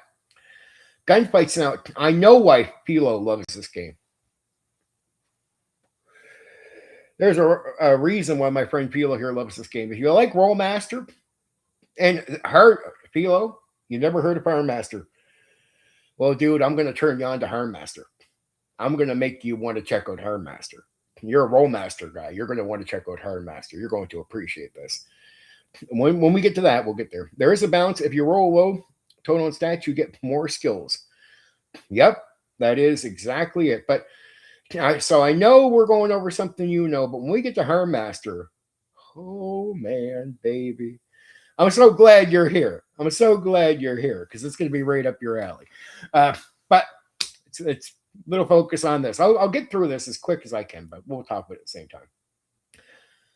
Combat. Gunfights are the mechanical centerpiece of Boot Hill. The game is trying to reproduce Western fights, where several things matter.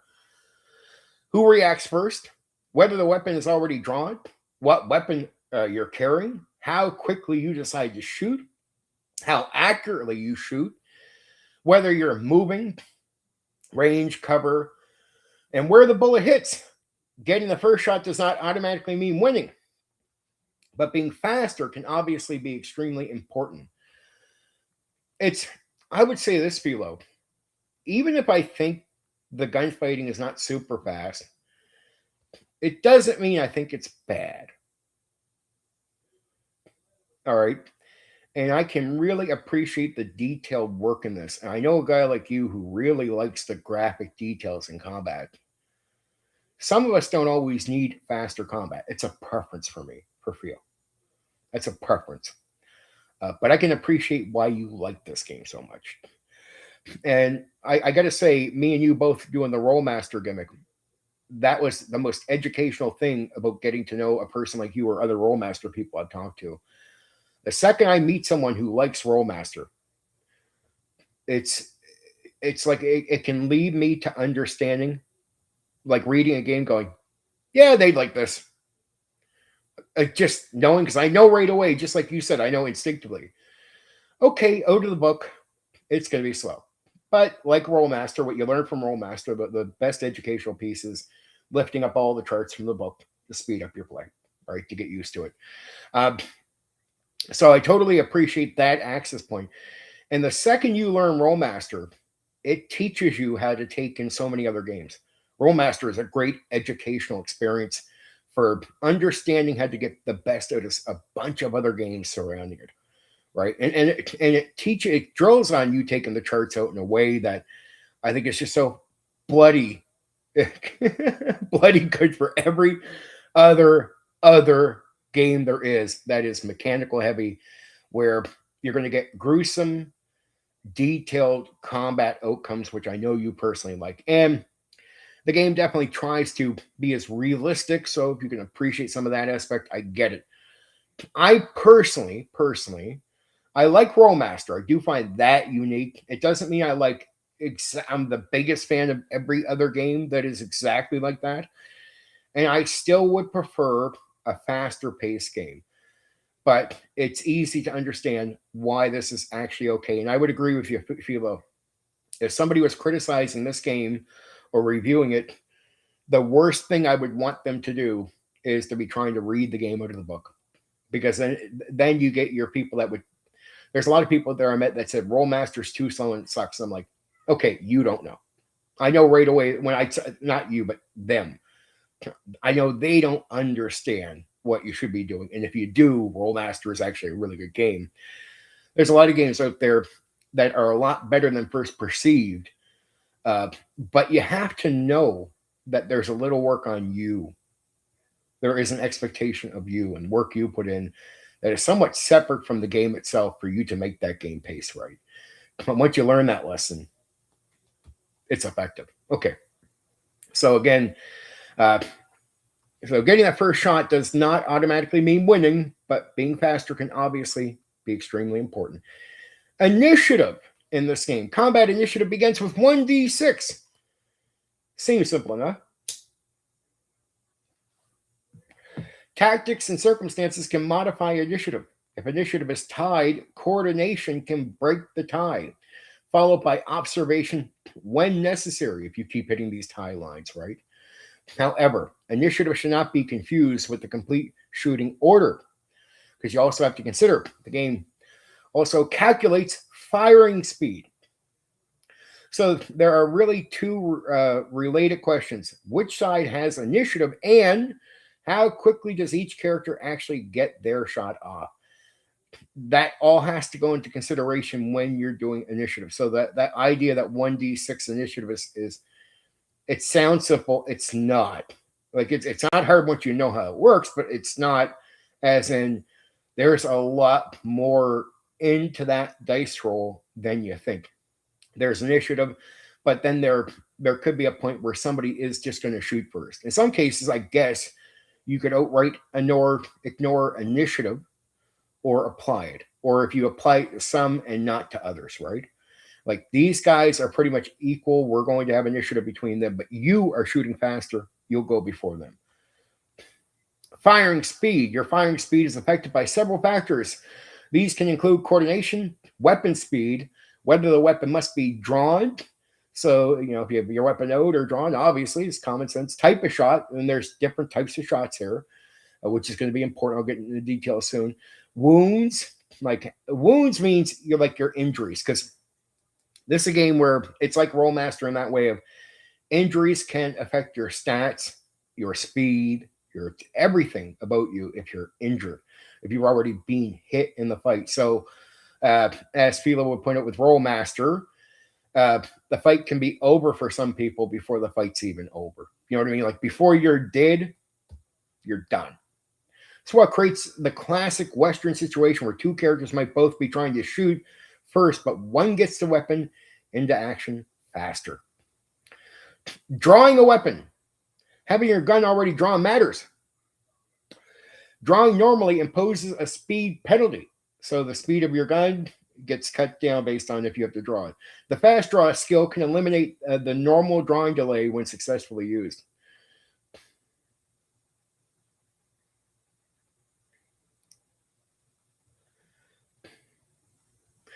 The D6 initiative system decide winner or loser initiative, and the loser have declare actions first. The winner can decide based on what the loser declared. Oh yeah, yep, totally. There's some judge choices in there where a judge could leave someone outside of initiative role and actually or like you say, there can be circumstances where the winner definitely has a choice. Sometimes the choice isn't always in their favor either. It's like you might be able to get a shot up, but then he can do this. He can shoot all the shots, or you could let him shoot one shot and then you shoot.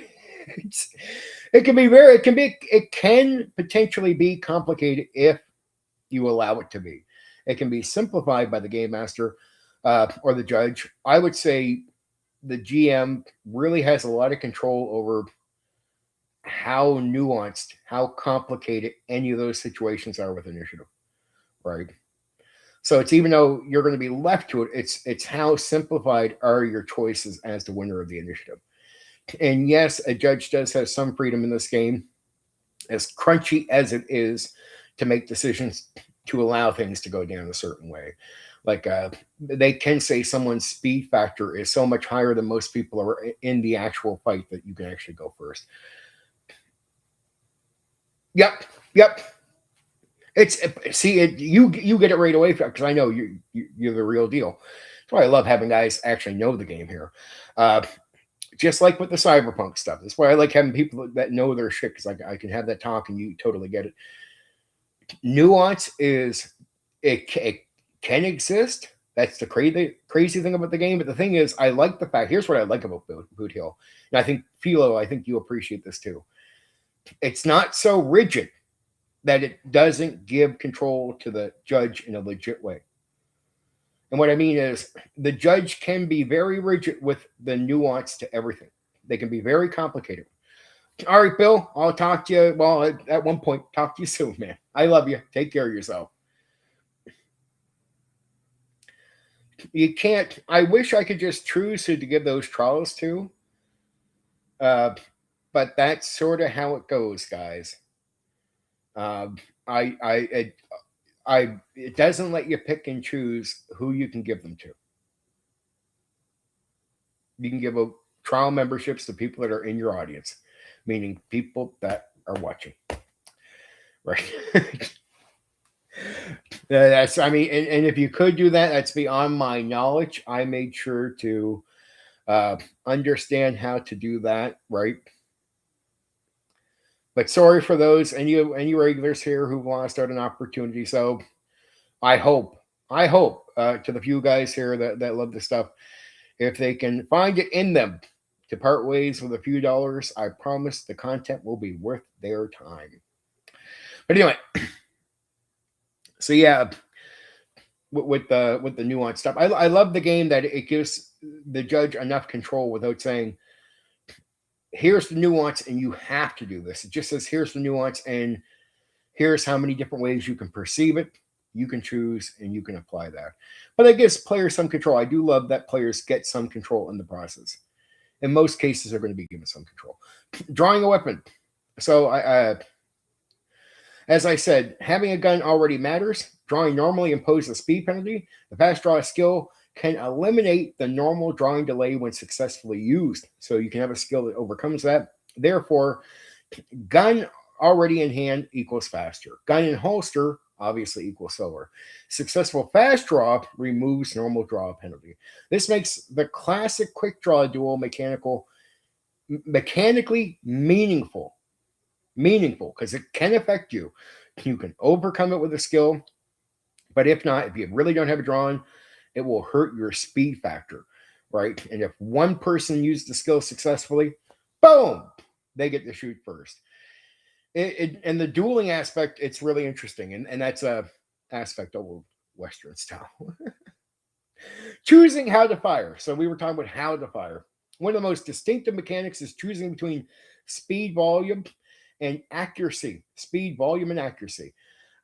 There are 4 major firing methods. Careful shot, maximum one shot, slow and deliberate, best suited for maximizing accuracy.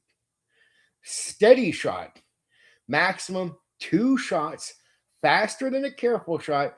You're beginning to sacrifice accuracy in exchange for another shot. So the more you want to shoot, the less accurate you're going to be. You can be very accurate for one shot with the guns. If not, you can start giving that away. It's hip shot, say, especially with the pistol here. Hip shot, maximum 3 shots. Faster again, you can put considerably more lead into the fight, but with a greater accuracy penalty. And fanning. So fanning is with an appropriate revolver, maximum 6 shots. The character rapidly works the hammer while firing. This produces a large number of shots, but sacrifices considerable accuracy. The fundamental trade-off is this: careful equals accurate but slow. Through to fanning, extremely fast volume of fire, but inaccurate. Multiple shots. When it comes to the multiple shots, the additional shots aren't simply treated as 6 bullets occurring simultaneously. Combat includes a first shot phase followed by repeated shot opportunities. Characters capable of additional shots can therefore continue firing as the combat sequence progresses. This means the firing method affects not only accuracy, but how much a character can accomplish during the combat round. Again, we're going into details in shooting here, where it's Philo would be right to say, from the book, this would be extremely slow. If you lift things from the book or your knowledge, or make sure you got things going, you can start speeding this up. To clarify, there are 2 types of turns. Combat turns, which are around 6 seconds, and is for long-range engagements, and shootout turns, which is close range and 1 second split into 6 counts. I appreciate that. 6 seconds, yep. It's in the HârnMaster game, it's like 10 seconds around. 6 seconds, there's long range engagement shootouts, which range in 1 second split into 6 counts. Even though, and that's the crazy thing. This is where I find this different. It's I agree with you, Philo. You can speed it up from the way it would initially run if you're trying to run this out of the book. Be ready, do the RollMaster gimmick, have your shit all together. Have knowledge that you might forget or whatever. already written down. Some were accessible, some where you don't get to dig into the book and you can make this faster. But it amazes me. In old school D&D, with a 1 minute round, the game will run faster overall, round to round, than this. And I always thought it was funny, the idea that you get these games like HârnMaster is a 10-second round, this is a few seconds around.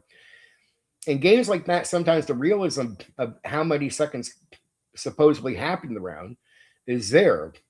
But amazingly, when compared to a game that's counting around as a minute, the game with the 1 minute round goes faster than the game with the 10 seconds or the 6 seconds.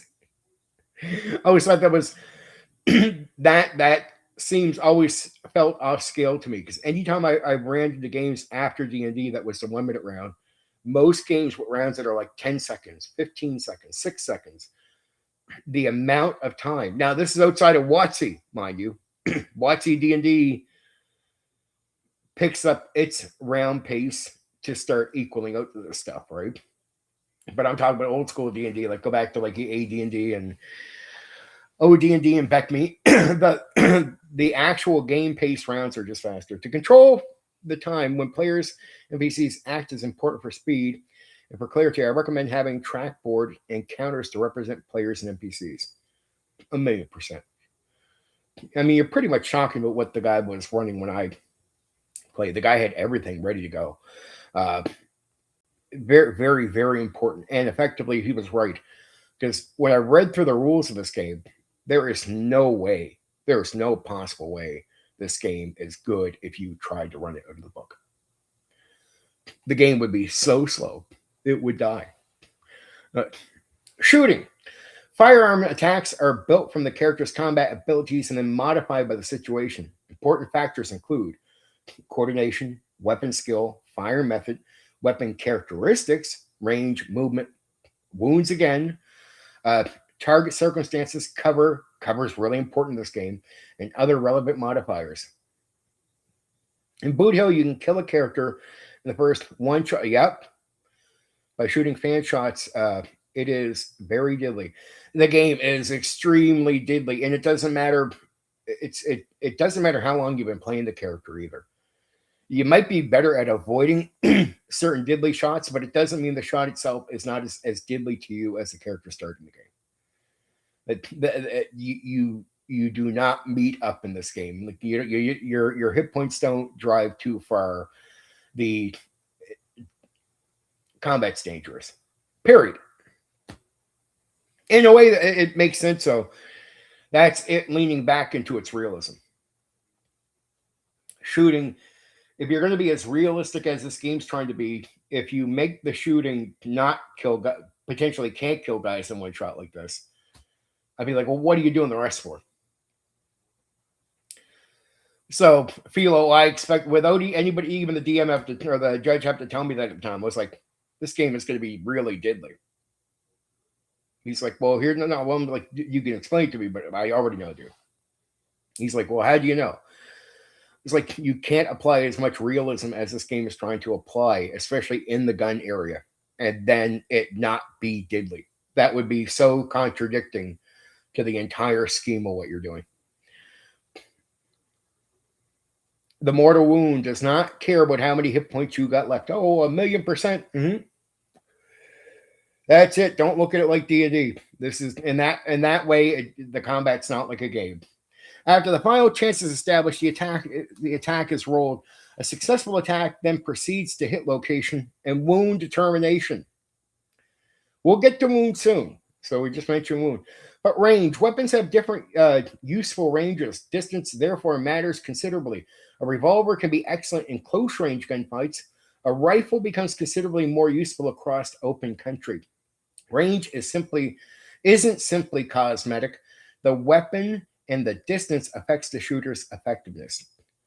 We're almost to wounds, but there's a couple other areas I do want to cover, and cover is one of them, because cover is so meaningful in this game because it is so diddly that at least there's other areas they don't miss, which I think is really, really good and really wise that you make sure as a player you pay attention and take advantage of this shit. If not, you're foolish. Right? The game is so dangerous that if you don't care about cover or think about it as a player. This game's going to make you think. And if you don't think and do stuff wisely, you're done. Movement, combat movement is structured rather than simply occurring whenever someone wants. Movement can occur as early movement or late movement, while with shooting action resolution taking place between portions of the movement sequence. Characters can move at different rates, including things equivalent to crawling, walking, evading, running. Moving can interfere with shooting effectiveness, so a character often has to make a tactical choice. Move aggressively, get minuses to your shots, or maximize shooting effectiveness. Standing still, baby. Now to the cover. Cover is extremely useful. Hard cover can protect particular portions of the character's body because the game determines where the bullets strike. A shot that would hit a body location protected by solid cover can instead strike the cover. Examples might include walls, rocks, heavy structures, or significantly substantial objects. Softer and less effective protection may instead reduce wound severity rather than completely stopping the bullet. This makes cover interact directly with the hit location and wound system. So how would this system work in Deadlands, and would it be purposeful or existing systems such as Savage World already so good that... Here's what I would say, Black Rose. Deadlands is faster, but more gamey. For a guy like Philo who likes Rollmaster, I think Philo would agree with me. I think Philo would like Deadlands. Don't get it wrong. Philo, I think there's some aspects of Deadlands that, like outside of that you just would enjoy. You were right to think you would enjoy it the night we talked, but that's for different reasons, Mike. Different reasons. But if you're a Rollmaster guy, you're going to love the Boot Hill combat. You're going to love this, even if it's slower pace. It won't matter. There is a gruesome effectiveness and realism to it. So I like speed. I've always said this is personal, and I'll repeat it again tonight. I don't think speed is always going to be everyone's cup of tea. Though I think super slow is really bad too. I think that's true for everyone. I think Philo would even agree with me there. Rollmaster super slow does suck. It's not that Philo or me or if people were talking to me or Philo Rollmaster and said, you're running it out of the book, isn't any good? We both would go, no, that's Rollmaster sucks. It does have a shitty slide. If you do try it out of the book, it fails. It really does. You won't like it. Even we don't like it. But if you do the charts like Philo suggests and the stuff he's suggesting here with the boards, if you do that stuff and speed up that process, this is where you find what makes these games good. And then what can appeal to a guy like me and Philo and Rollmaster, or I enjoyed the Boot Hill gaming I was doing. I'm not an extremist against this stuff.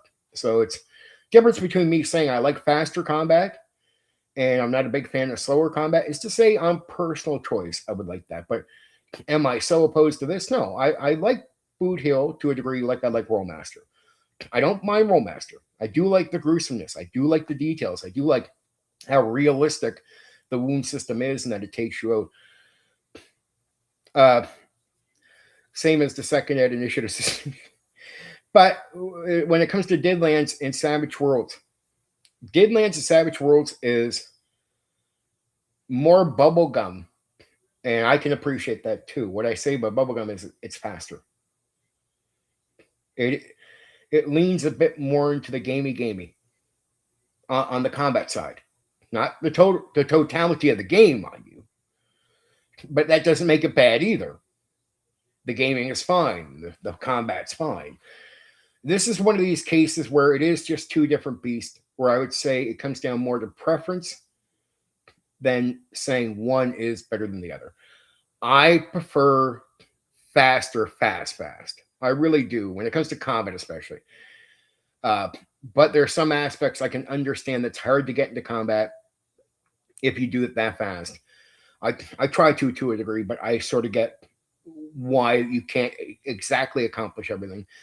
And there's a side of me that can appreciate sped up as fast as you can go, mind you, more graphic combat. But more graphic combat like Rollmaster and Boot Hill has to take a hit on speed to achieve what it's achieving. There's nothing, but I think at the end of the day, there's nothing wrong with that, but that's real. There is a truth to it. I think for flow, though, personally, this is a personal thing. And I think it would end up even being true for Philo. The faster the game is going to go, even the combat area will get you into flow faster. I think this will just be real no matter what your tastes are. I think you can't defeat this, right? There is going to be a flow you get into. There is going to be certain things that happen for you under certain conditions that you can't deny. They will happen. It doesn't mean you don't like this other thing. It doesn't mean there's not its own unique flow to the other thing. It's just one might be better at getting you there. It does. It's like people that like miniatures. I say this with Pure Theater of the Mind. I think Pure Theater of the Mind gets you into flow faster.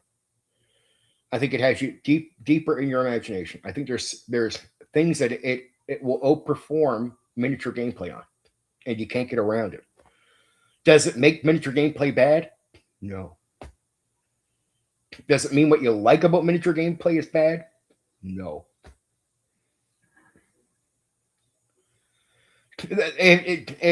In that sense of taking all the realism in, if you can really play it off, yes, 100%, 100%.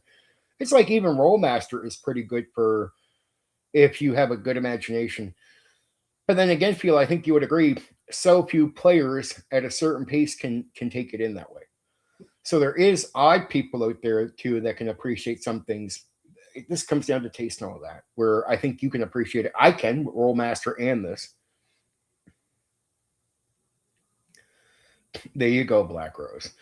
So it's when I make cases on here, so many people assume what I mean by them, when in reality, I'm not taking the hard shot at something people think I am. But you have to talk to me about these things. And I haven't, it's assumptions that are leading people to think, to accuse me of stuff or to misunderstand. It's like they think I'm saying miniatures is no good or something when that's not what I'm saying.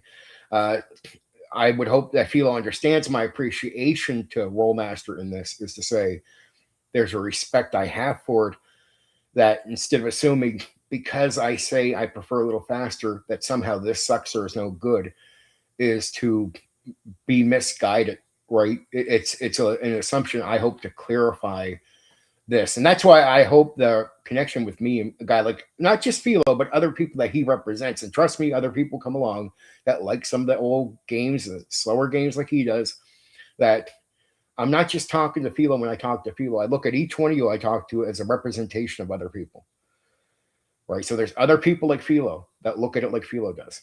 And so when I talk to him, I think I'm still talking to other people. And if I can connect with him or get him to understand where I'm coming from, that means I can get other people to understand where I'm coming from. And there's sometimes nothing wrong with saying something does perform better than something else at something. It doesn't mean that the other thing is no good or doesn't have its own unique value, right? And even worse is some people out there, once they assume something about what you're saying and they end up hating you over it, when you finally clarify and they hear a reasonable thing that sounds reasonable to them, it will almost make them mad because they want to continue being mad at you. The fact that you're not in the zone of where they assume somewhat pissed them off because they've been pissed off at you and they realize maybe I've been mad over nothing. That's exactly it. You've been mad at me over nothing. So this makes cover interact directly with the hit location and wound system. So Philo would totally, he would advise, or I bet you he wants a player to figure out, is hiding behind the rock is not just some throwaway thing in Boot Hill. Getting cover behind the wall is not a throwaway thing. The game really cares about this and really does guard your body against certain types of damage. And look at how diddly the combat is that we're communicating to all you. It is so diddly, and no matter how deep the character is into the game, the more experienced character can die just as quick as the new character. That's how diddly the combat is. So once you understand how diddly it is, and the fact that there is way more protection that's really acknowledged, not like some sort of half-ass, not like it takes a few points off your thing to get hit. No. It effectively can truly protect your ass So take cover serious. Always look for it, right? Always look to have that be part of your defense when going into a gunfight. Get behind something. Don't stand out in the open. Standing out in the open is death, other than in duels, which is still death. Hit location. Once someone is hit, locations matter. The game distinguishes areas including head, chest, arms, and legs. This directly affects how dangerous the wound becomes. A bullet through an arm isn't treated the same as a bullet through the head. Now we're on to wounds. Wound severity. After a hit, a wound is severity, the amount of damage, is determined with a 1d6. These are modified with pluses and sometimes negatives. Well, not always. It always is. So the roll is modified by the weapon and hit location. So even though it's 1d6, understand you're going to be able to get higher numbers and even lower numbers. You can get to 0. The basic severity results are 0 or less is like a scratch. Light wounds, 1 to 3 is for light wounds. Serious wounds is 4 to 6. Mortal wounds are 7 to 8. So basically, when you roll for your, I guess you would say wounds, not so much damage, but how it's not like damage as in hit points that you're doing, like that type of damage. It's a different type of roll. So it's going to tell you just how bad the hit is. Location modifies this. Most importantly, +2, head +2, chest +1, arm, legs -1. The weapon can further modify severity. Therefore, the same basic hit procedure radically different results depending on where the bullet landed and what fired it. So it's again, this is back to the HârnMaster gimmick. You need to make sure you have all the information accessible to the players, as Philo would point out, and accessible to the game master. It's nice when you start getting so used to the stuff, you don't have to look at it often, but you want it accessible. You don't want it in a book. You want it right there.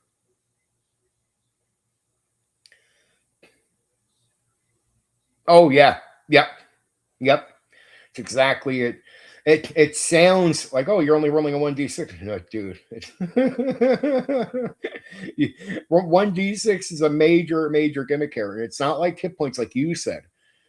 Wound points. Characters also have wound points. Fundamentally, wound points equal strength. So strength 14 equals 14 wound points. However, don't think of these exactly like D&D hit points. The wound system also cares about severity, location, wound effects, and the character's deteriorating ability to continue fighting. The character isn't simply a pool of points. I love you, dude. Catch the rest of it when you can. I appreciate it. Black Rose. Take care. Have a good night. Love you. Okay. Character isn't simply a pool of points. Wound effects. I'll be here for a while. Well, at least a little bit longer for sure. Wounds can impair characters. Chest hit is +1, and some weapons, such as muskets, buffalo rifles, also have +1 to damage. Yep. So many things that can be even considered, like outside of that, depending on the DM, the situation, your own. So if you've already been hurt, how weak you are. Wound effects. Wounds can impair characters. Depending on severity and location, injuries can interfere with things such as movement, shooting, physical actions, and the character's ability to remain effective. Multiple wounds therefore become increasingly dangerous. A character who's already being shot isn't simply functioning at full effectiveness until the final wound point disappears. Mortal wounds. So basically, what just saying is, they're not just up and fighting like in, say, in another game where it's like on when they finally hit 0, now they're down. No, these characters can be down long before they hit 0. Right? That's what I was saying earlier. The fight can be over before you're even hitting 0. Outright dead. Mortal wounds. A mortal wound is extremely serious. This is where Boot Hill's intended lethality becomes obvious. Characters don't gain huge pools of survivability simply because they've been played for a long time. A skilled veteran fighter is harder to beat because he's better, not because bullets have stopped being dangerous. So again, when he's hit, like he might be able to avoid certain things, but it's not because suddenly he has a lot more hit points. The damage is as dangerous to him as it is to the beginning character. That's part of the realism. Hand-to-hand combat now.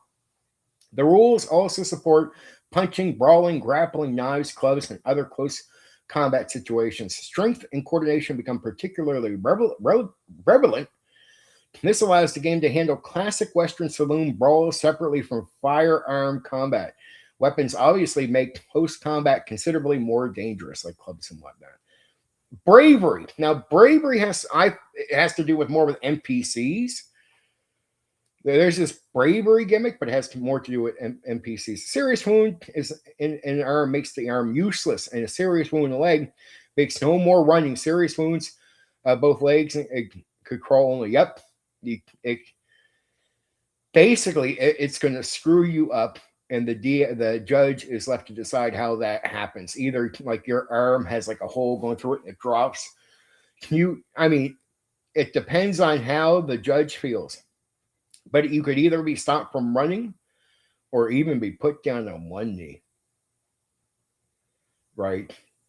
And if it hits near the bone, it can pretty much break the leg or break the arm. Like the treatment later will have to be. So there's a judge. It's called judge. That's judgment. Either way, what the game is telling you is doesn't matter how the judge decides that outcome. The arm is, in this case, going to be useless on a serious wound. The leg is going to be useless.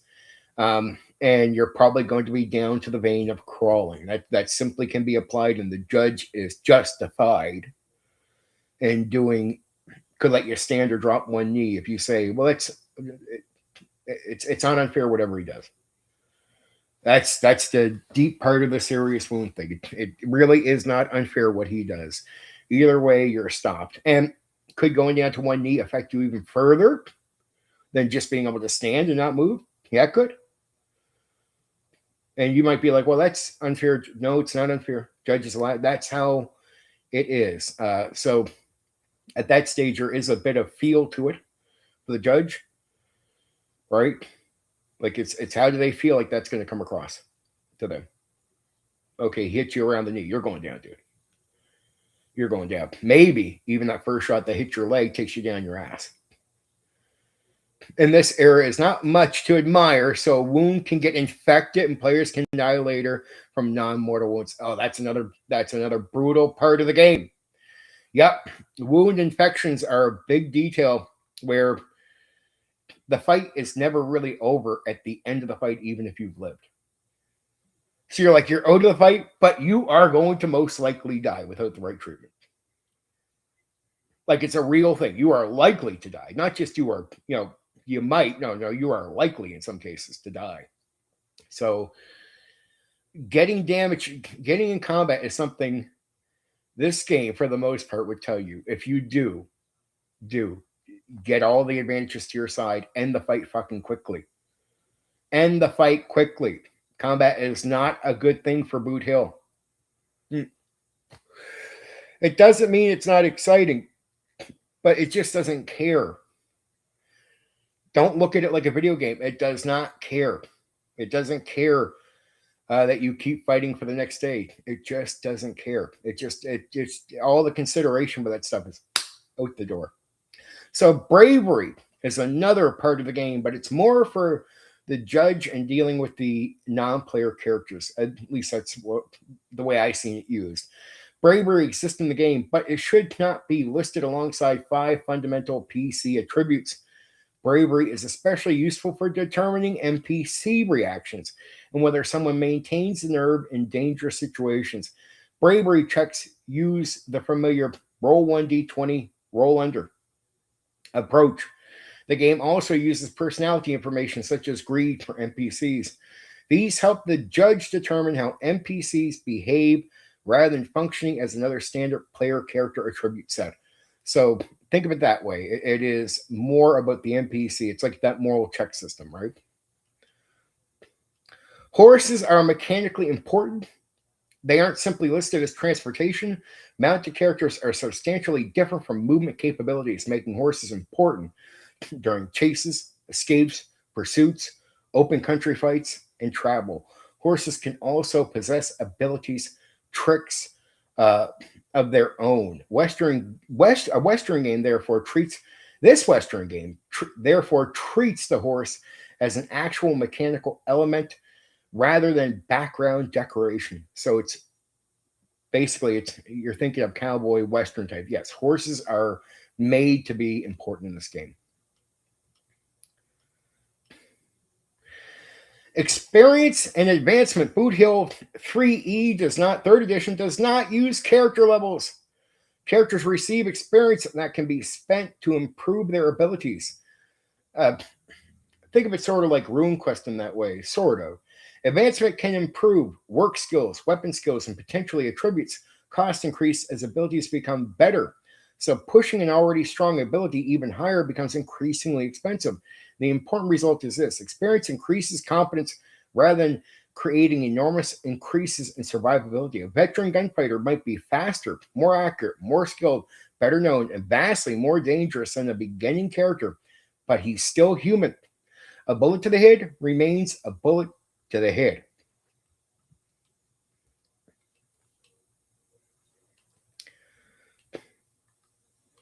Yeah, I was going to sort of mention the medical stuff, but I'll actually. What's great about my chat, man? I have some fucking very, very intelligent guys, and they know their stuff. Philo knows the game really well. I've only played this for about 3 sessions when I was young, but it's nice here having someone who's actually running the game. Boot Hill is the first game or only game I know that have done horse right. They have their own stats and even personality. Some horses are very loved by its owner. And the game, you do it right because the game really, really leans into it effectively. It's not like super good, but they just give you the effective ways of making the horse matter. And then when you apply that, if you apply it right, like you're doing, yeah, I found the same thing in the game where I played it. We only played a few sessions, but the horses we had made a difference for the short thing we were doing, like the short run. Going in to be able to move quicker, get across something faster was effective. But combat was diddly. And by the third session, there was 8 players. 3 of us lived. 5 characters died to end that little mission. So 5 of 8 did by the end of the third session. But I mean, that was meant to be a short run on purpose. So that was that. That was Boot Hill, baby. That was Boot Hill, baby. I don't know if you're going to be able to stick around, Mr. Norway, for HârnMaster. But HârnMaster, even if you don't watch it all tonight, watch the rest of it tomorrow for sure. This is one I need you to personally hear because you're a Rolemaster guy. And when you said you don't know HârnMaster, I was like, really? Really? Oh, baby. I get to introduce a Rolemaster guy to HârnMaster. I'm honestly, that makes me happy. Makes me happy. Makes me happy when I can help out my fellow gamers be introduced to something I think is going to be 1,000,000% up their alley for gaming. Like this is really, really, really, really good. All right, Philo, take care of yourself. I'm going to finish off the HârnMaster, but check this out when you get time. I do want you to hear about this, my friend. Okay. You know, the numbers they show me watching is so deceitful because I did that thing for sharing for people. And there was just more people here than it was showing me. Way more people. I get confused on the views and that, or who's watching, or how many people are watching. I don't know. But anyway, let's just go. Just me here now, baby. As far as chat, probably isn't going to be chatting much now. Let's go entertain you guys with some details about HârnMaster 2nd Edition. The core idea. HârnMaster Core is a skill-based percentile RPG. There are no character levels, no D&D style character classes, no conventional hit point pools. Your character is primarily defined by attributes, skill, equipment, injuries, and the circumstances affecting them. Most task resolution ultimately revolves around D100 versus percentage chance. The basic rule is roll equal to or below for effective mastery level equals success. Roll above it, failure. All right, love you there, Phil. Take care. Have a good night. I appreciate you around for the time you have been. Oh, yes. Drive through completely on there. Definitely check it out. But HârnMaster doesn't stop at success and failure. It divides results into 4 levels. The four results. These are fundamental, CS, critical success, MS, marginal success, MF, marginal failure, CF, critical failure.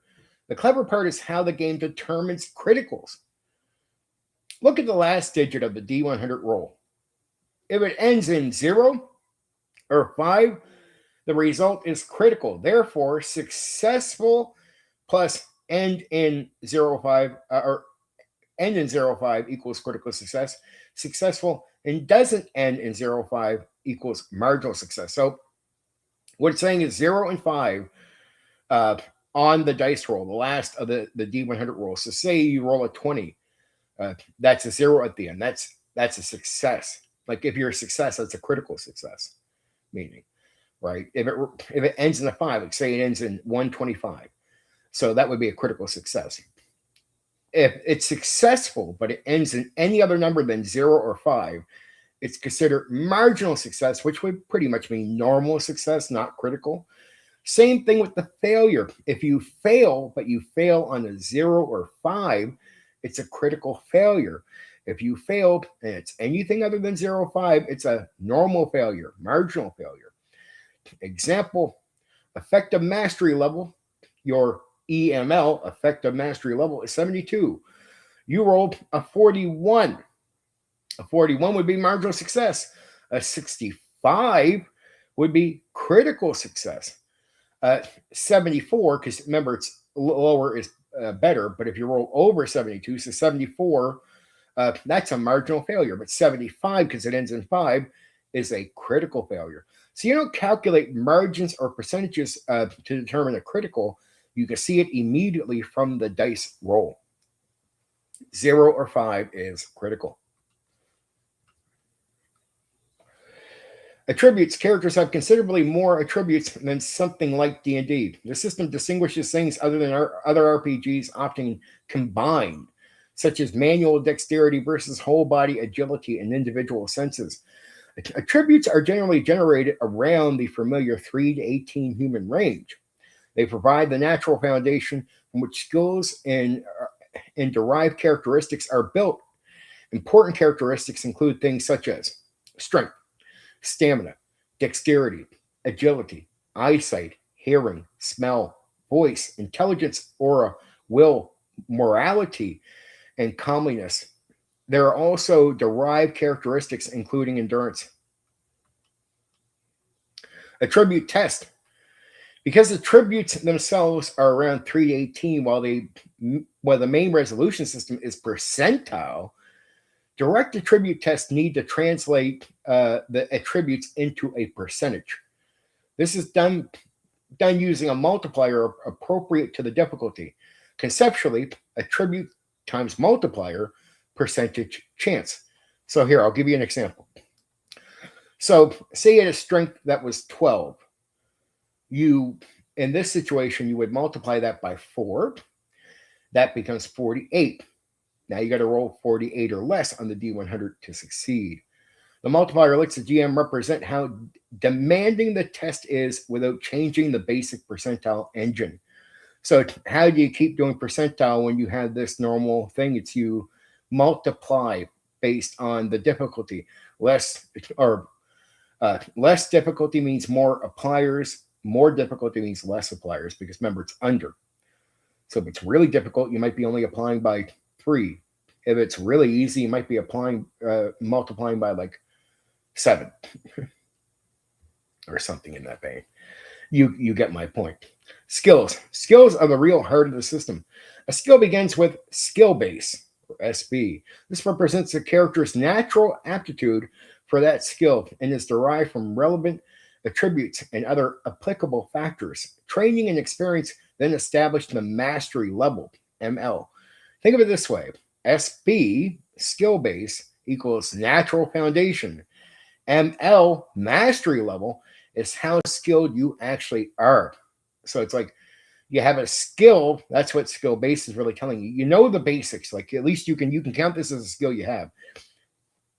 Mastery level is just telling you how good you are at the skill. So you separate them that way. Your occupational training initially builds many skills as multiples of their skill base. Effective mastery level, which would be EML. Your character sheet might say sword ML 72, but that doesn't necessarily mean you're rolling against 72 right now. Circumstances modify the skill into effective mastery level, EML. So ML, normal ability. EML, ability under present conditions. Combat circumstances, injuries, and other situational factors can alter the EML. The actual roll is made against the EML. That's an important distinction. So what it's saying is like what EML would really be telling you is this: is you might have a mastery level, but in this moment, are you hurt? Is there other conditions going on? Is there anything like that? That's going to become your in the moment version of that. It's just that there's no other condition stopping you.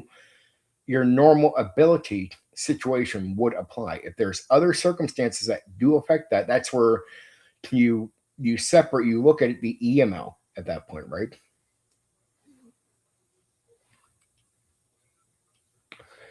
Occupations are not classes. Your character has an occupation background that establishes much of their initial training, but occupation doesn't equal character class. It doesn't lock your character onto a progression track. Here's what I mean. Say you're playing a fighter in D&D.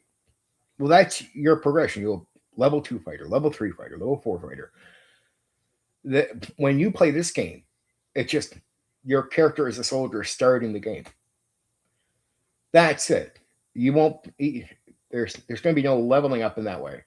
But you don't become like a level 2 soldier, level 3 soldier. You become whatever you want to become going forward. It's just basically it's establishing where you're at when you start the game, and it doesn't push you to have to stay on that track initially. It's definitely going to be easier upgrading skills and other things aimed in that area. That's obvious. But what it's saying to you is, as a player, you have freedom to still look at your character as something individual away from this assumed class. It's not a class. Occupation. So you can start off as a janitor, but that doesn't mean you can't become something else in life. You wouldn't become like level 2 janitor, level 3 janitor. Character generation, and this version of it is a lot different as far as it lets you. I would say at one point it's randomized. In this version, there is some like a point buy system. So, and when you go further, it's not just point buy, it's really a lot of control to the players to build the characters they want. Originally, where HârnMaster starts is like many other games, random. This one gives you some control.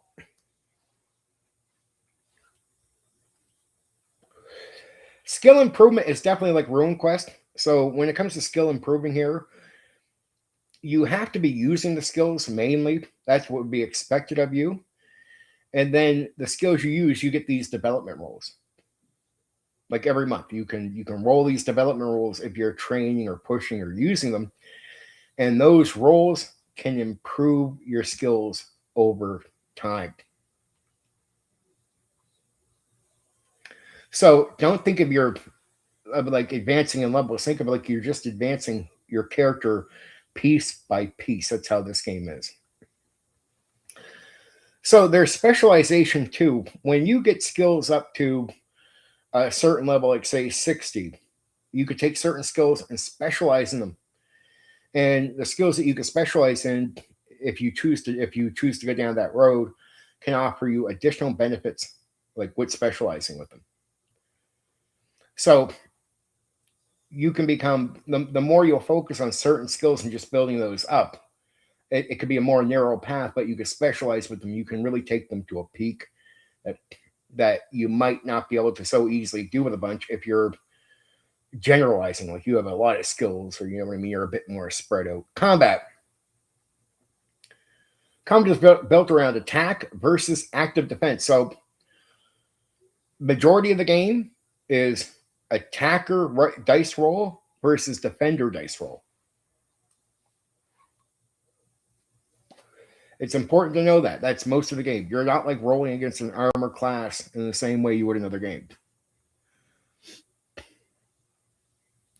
Combat rounds are about considered 10 seconds in the reality of it, but it's not how it will play out.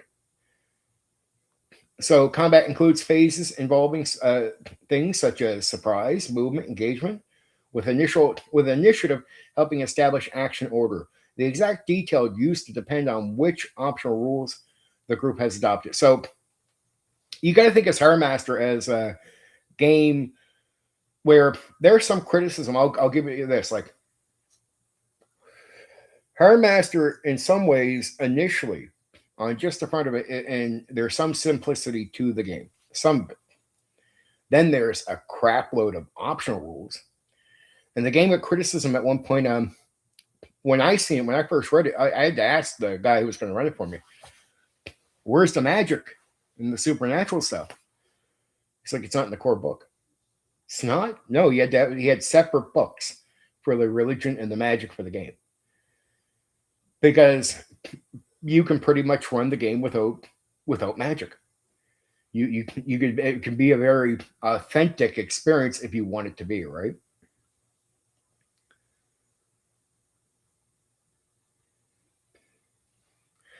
Okay, the attack. The attacker selects an appropriate weapon and attacks. The relevant combat skill procedure produces an effective mastery level, and the attacker rolls D100 versus EML. The attack therefore produces, it's either going to be critical success, marginal failure, or critical failure. But a successful attack roll alone doesn't necessarily tell you the final result. The defender matters here. So we get to the active defense. Depending on the circumstances, defense response includes block, dodge, counterstrike, grapple, or ignore. You can actually sort of ignore, take a hit to a degree. But still, the other person still has to roll a successful check on this when they're doing the attack. Not every response is appropriate in every situation. It's one of the system's central tactical ideas. Instead of simply asking, what's the defense number, the player asks, what am I doing about this attack? Block, attempt to stop or deflect the attack with something appropriate, such as weapon or shield. Defender rolls the appropriate ability dodge. Counterstrike, instead of devoting yourself entirely to avoiding the opponent's attack, you attempt to strike back. This creates a more aggressive exchange. You're accepting additional risk for the possibility of hurting the attacker, or you can ignore, which can be extremely dangerous, right? They still have to roll their thing, but that's sort of the only time that you're really not going to be rolling back. So there is at one point, if you choose to ignore for whatever reason, you're taking chances. You might not get hit, but if they roll successful, you're getting hit. So the combat matrices, this is the mechanical centerpiece. The attacker's result is compared against the defender's chosen response. For example, attacker, marginal success versus a defender's roll of marginal success. Doesn't simply mean attacker succeeded, therefore hit. You consult the appropriate combat matrix. It's like a table thing. The matrix determines what actually happens. Results can include things such as miss, block, strike, attacker strike, defender strike, fumble, tactical advantage, and other results depending on the particular exchange. So the combat engine is fundamentally attack result plus defense choice result equals outcome. So nothing is straight up simple. There's a lot to really be considered when you're doing the attacks. Like a successful attack roll doesn't always just mean you've hit, because then the defender's rolling too. What if they have success? And that matrix situation is going to help you figure out if the attack actually did hit. So it gets a little complicated. Why that matters: two skilled swordmen aren't simply taking turns hitting static defense numbers. You attack, I respond. Our results interact. That makes combat feel like an exchange rather than alternating independent attacks. It also means a defensive decision can change the risk and potential reward of the encounter.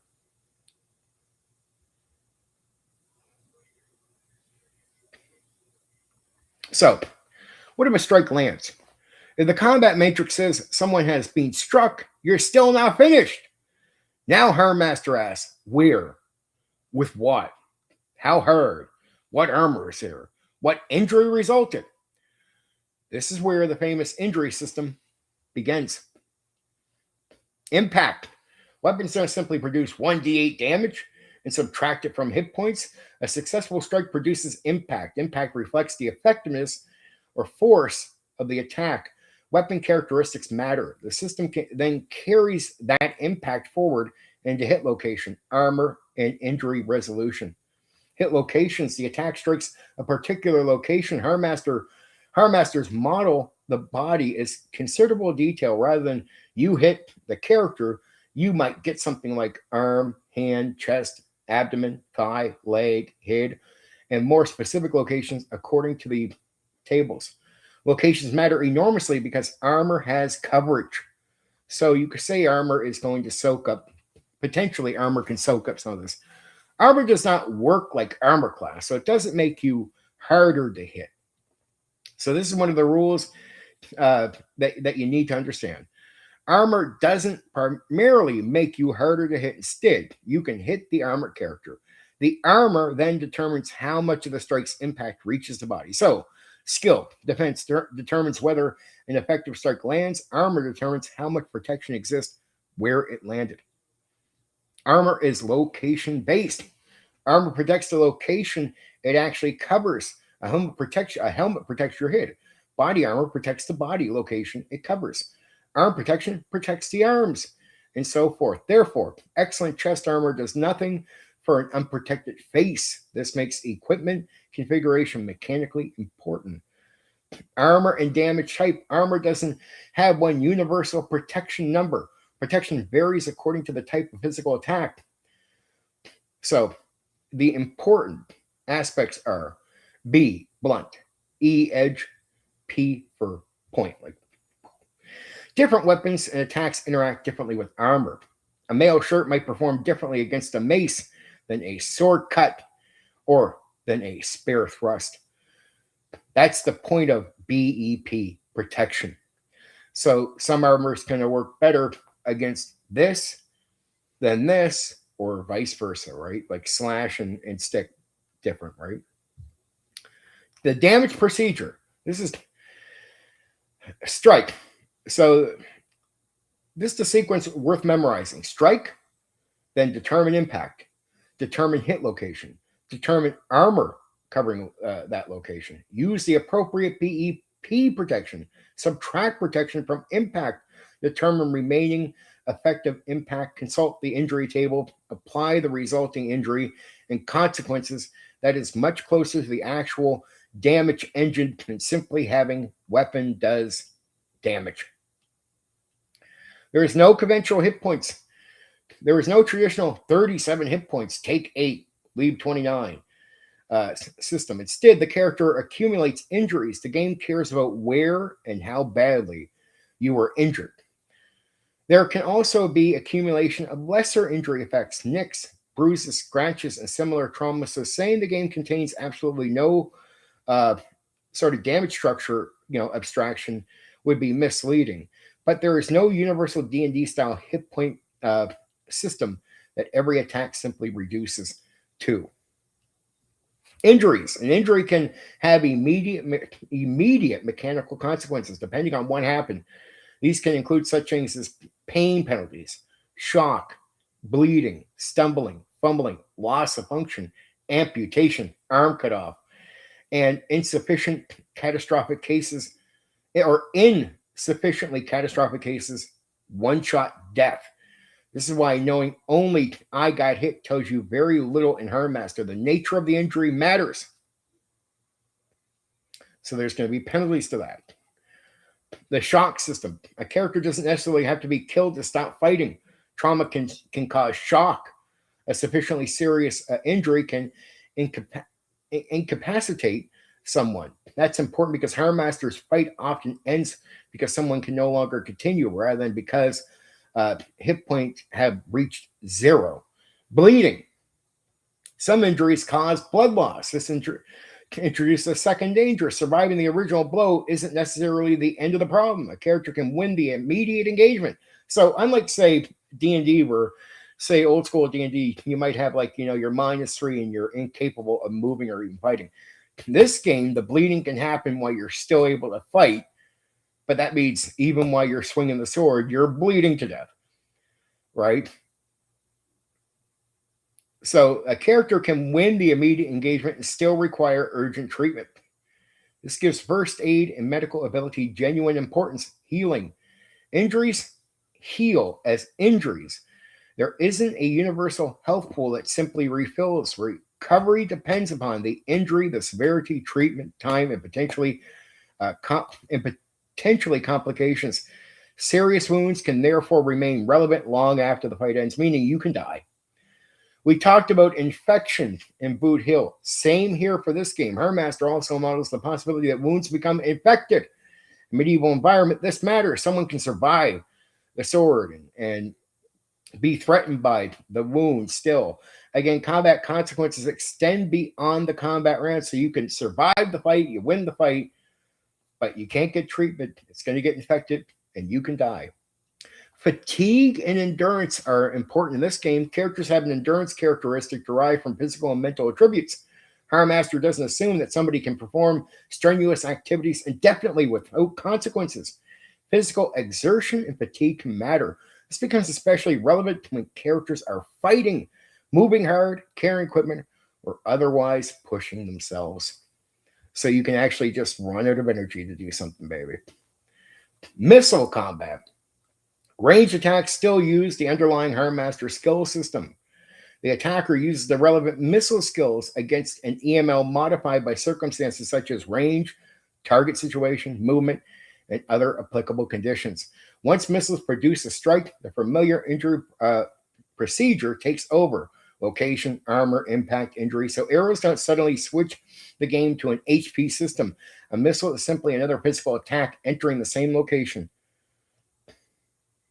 Unarmed and grappling. Combat isn't restricted to weapons. The system can resolve striking, grappling, and related close combat. Grappling also interacts with combat response systems rather than simply being treated as a sword or treated as sword damage without a sword.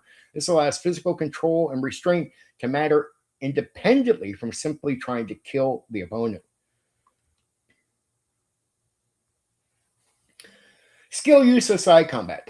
So let's be clear on this. The 4 result levels aren't merely combat rules. They also provide different quality levels for ordinary abilities. Meaning, when I say about the critical success or the marginal success, that includes when you're using skills. So when you're using a skill, you can have critical success with it if you're rolling a 0-5 on a successful roll. Any other number would be marginal success with the skill. Same thing with failure. If you fail using the skill, it can be any other number after at the end of the D100 roll. Any other number outside of 0 and 5 is marginal failure. But if you roll a 0 or a 5 and you fail, it's critical failure. Experience. There are no levels and no giant XP threshold. Advancement in this HârnMaster second edition, advancement is tied to individual skill development. A developed check generally asks you to roll over your current ability. Therefore, low skill, easier to improve. High skill, harder to improve. That naturally creates diminishing returns. Someone can become exceptional swordsman without simultaneously becoming a better physician, better rider, or a better craftsman. unless the skills are also developed. Now, I already talked about magic and religion. I'm not going to go deep into what they are, other than to say in the core book, the game got criticized. The designers got criticized. Where's your magic and where's like your supernatural religious stuff? It came in extended books. Like they got criticized for not putting this stuff in the core. And I'm, I had some other notes ready to go in case people wanted to talk, but given that we're close to the end of the stream, not exactly close, I'm here for another minute. That's it. At least the mechanics and general stuff about the two games, HârnMaster 2nd Edition and Boot Hill 3rd Edition, covered. Really thanks to Philo here tonight, who was around. He's a game master for Boot Hill 3rd Edition, and specifically 3rd Edition. Didn't even know that coming here. I mean, I wasn't surprised because he's a role master guy that he would be into Boot Hill. Didn't know he was going to be a game master for Boot Hill 3rd Edition. Very happy because he provided some really, really good ideas. You definitely want to check out his comments as I'm going through the thing. He gives some great advice. Some of the areas I pretty much didn't even bring up because there's some things he covers that I was like, you know what? It'd be insulting to have to mention that again. And I like my viewers here. I get some really intelligent guys that come along that know their stuff. And when they make a good statement on something, I think that statement stands. I don't need to explain it further. Like I think some of his statements stand. So make sure you're reading the comments here on the side as I'm going through because he has some really good ones. He's also a guy who makes a lot of good comments on the Rollmaster stream I did, right? He's a Rollmaster guy. Another game he's going to like is going to be, I know, because HârnMaster is so similar to Boot Hill, and even though they're different in themes, the gameplay is so similar to Boot Hill and to Rollmaster. Really crunchy games that were just sad.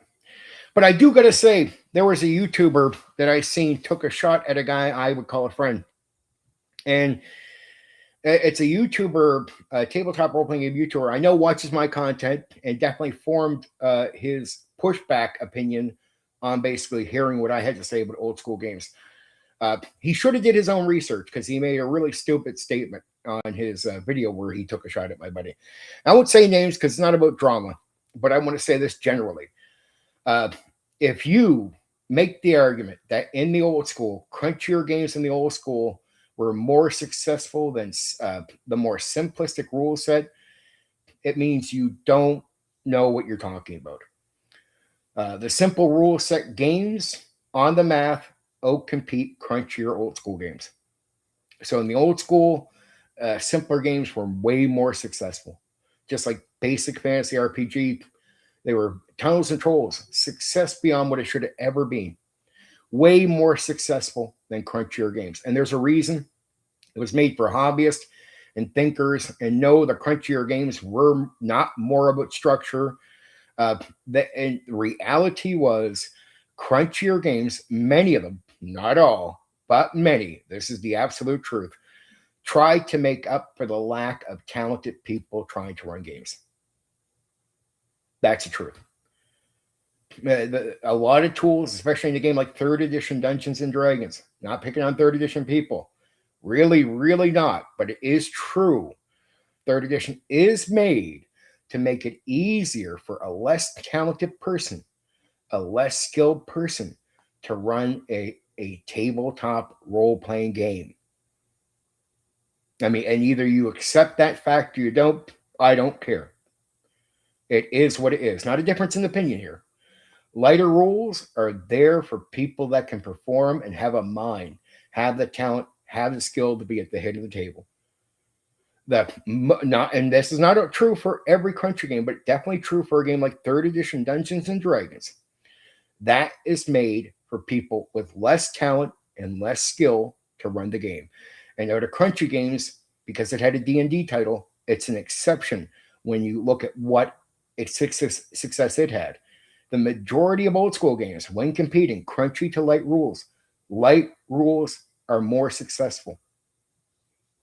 So if you're going to say that crunchier was more successful or had structure, not structure, man, it was made for mediocrity. right? You basically designers start learning. You need people that can run the games, and you have to accept that if you make a game lighter and requires more talent, that means less people can run your game. That means you'll sell less. So as a business, you start moving up that world. Oh, Sam OG, if you heard me from the start till now, I keep saying it's not true for every crunchy game. Burning Wheel, that I made a character for that you're talking about, I can appreciate exactly what you're saying.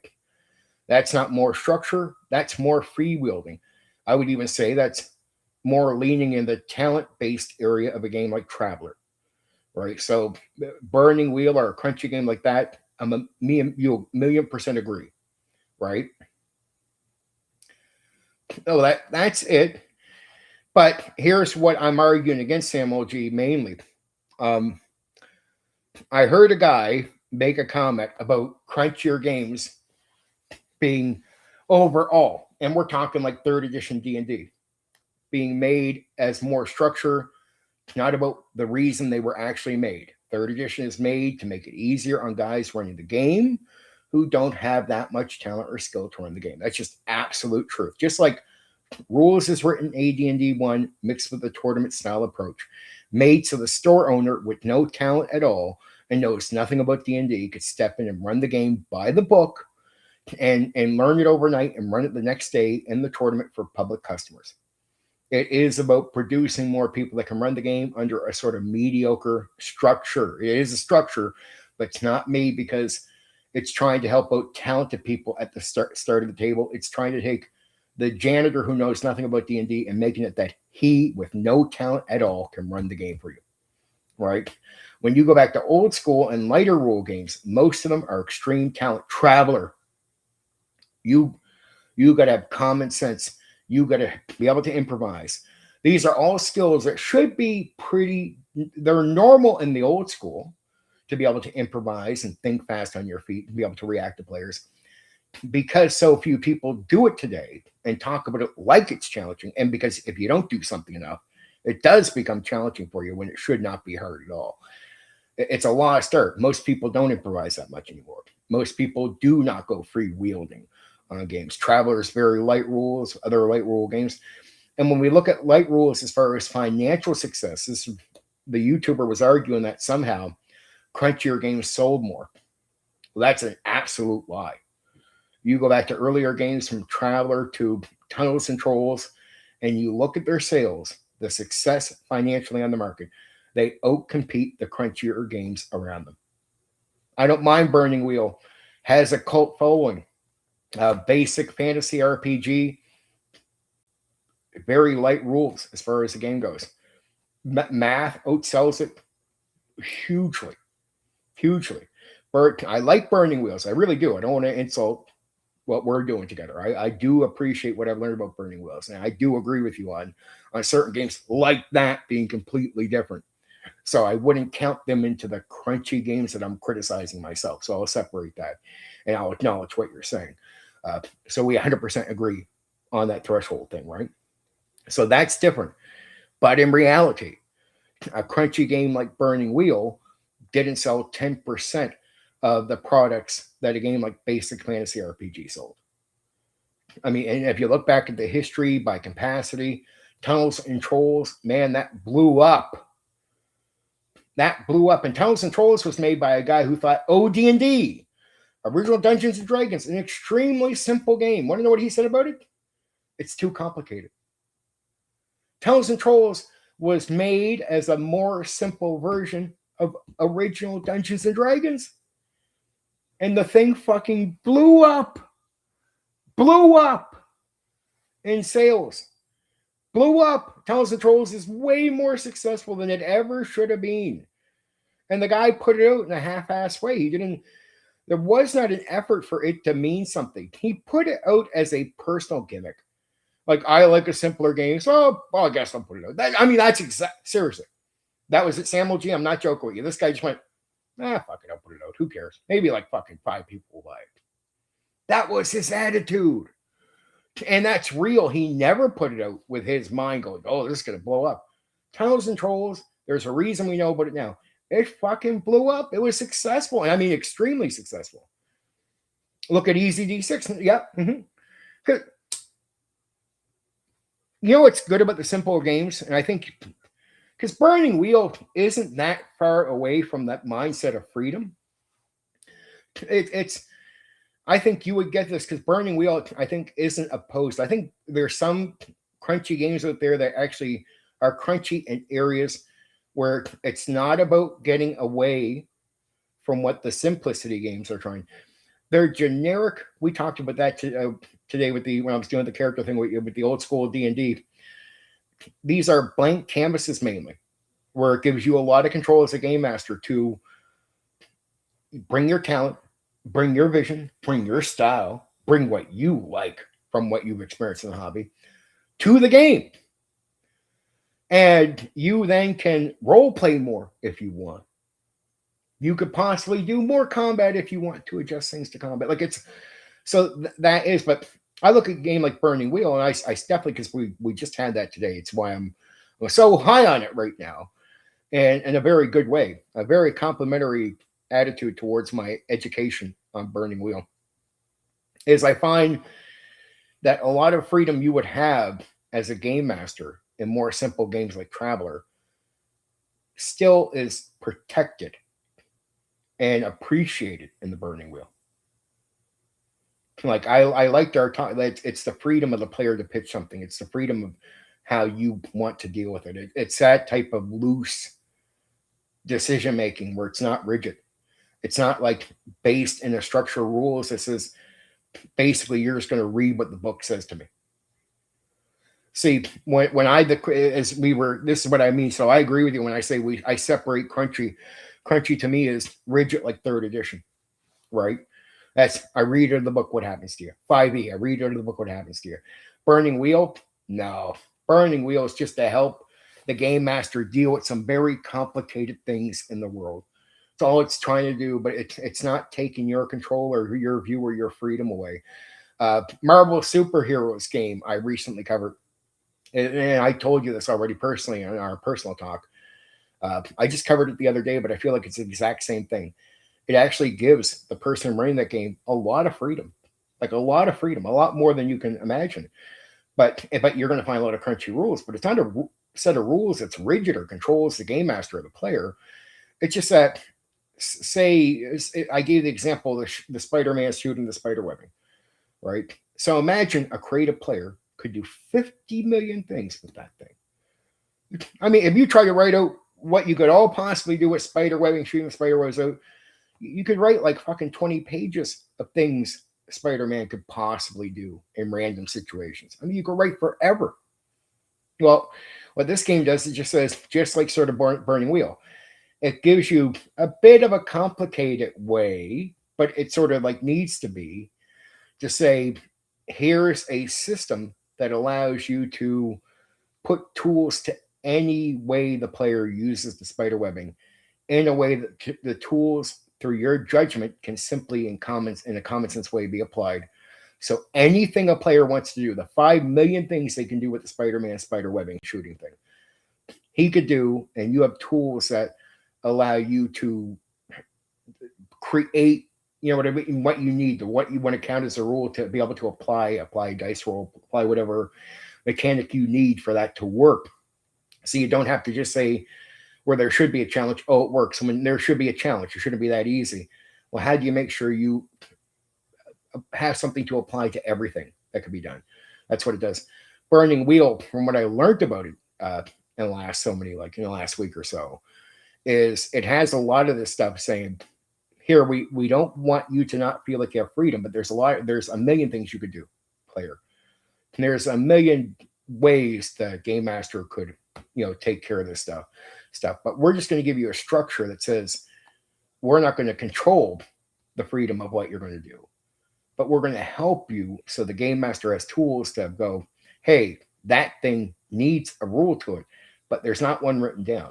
But here's the tools I need to apply to that so it becomes that type of mechanic for you in that moment, right? And then, like I talked about recently in the video, once you start applying something to something, it's about your judgment and consistency. So it's like if so it's when I notice this is how you apply it to a physical thing, maybe I'll expect as we go forward, a lot of physical things I'll do, this is how you'll apply, something to something, right? And if you're consistent, and I can read that, not to cheat because it's still going to be a dice roll, it's still going to be a challenge. But the better I can read that, so I know how to play the game, just like I understand the rule in the actual book itself, the directed rule, the more competent you become to me, and the more I trust you as a player over time. That's why consistency is so important. Because in a game like that, where if you're trying to swim and you need an ability score applied, well, if it's always a different one, then or which one, dude? What am I doing here? Can I count on anything? Can I learn from what you're doing and then be able to think about that as I make a decision going forward? And so Burning Wheel is great of having those type of tools that allow you to apply it. But then once you do it, of course, I think players would be then looking at you to be consistent with your thought process. But you don't expect the next game master to have to think like you. The only thing you want to count is whatever that guy does, be consistent. So he might apply it differently, but if you go into his game, same old G, even if he applies the rules differently, but he's consistent, you build back up to that trust. Well, he might be different than me, but at least I know what he's going to do here. Like you learn that from experience, right? Now I'm just yapping on.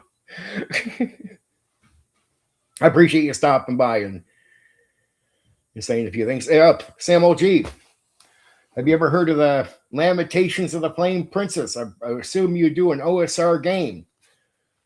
I get an interview this Friday with the game developer, James Ragey. 7 p.m. I'll be interviewing James Ragey. It'll be fun. Cool. Yep. I hope you can be around, or even if you watch it afterwards, so be it. But it's James Ragey, right? So this is going to be a lot of fun. He's going to be a fun talk. Yep.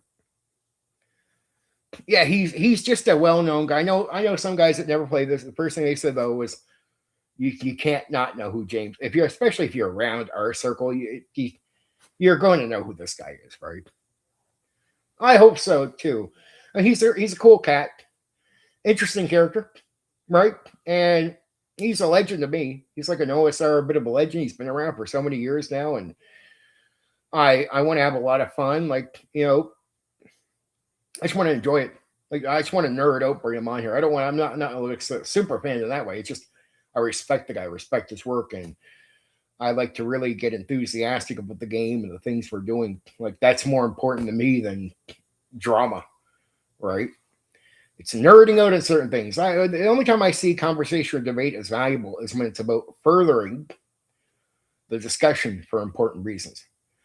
Then I'm okay with the hard conversation because that's valuable, and you got to be okay with it for the valuable conversation to happen. But outside of that type, like of tough debates or something, if you can hear my enthusiasm about games, you'd understand there's that whole other side to me that nerds out to the exciting part of the game and stuff, right? And Lamentations of the Flame Princess is awesome, but he has made some new products that look wildly good. I played Deadlands, ran Deadlands. I played Boot Hill for 3 sessions, Boot Hill 3rd edition. Oh no, but I know. No, okay, I thought you were just talking about the generic. No, but I know what game you're talking about. I know the game. How can I say? I did play a session of it in 1988. So yes. Do I remember when I was 8 years old playing that game? No. Does that qualify as a game I will cover because I played it? Yes, Sam OG, I do have a principle. If I really didn't play something or ran something, I won't cover it. I won't. It's a principle. But I also tell myself that I'm like, and it's just telling it to the audience.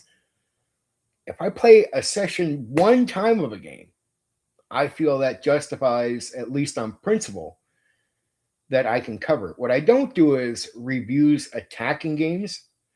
So I don't do the typical, even though I say it's a review, it's not a review to call a game down. It's a review just to tell you about the game.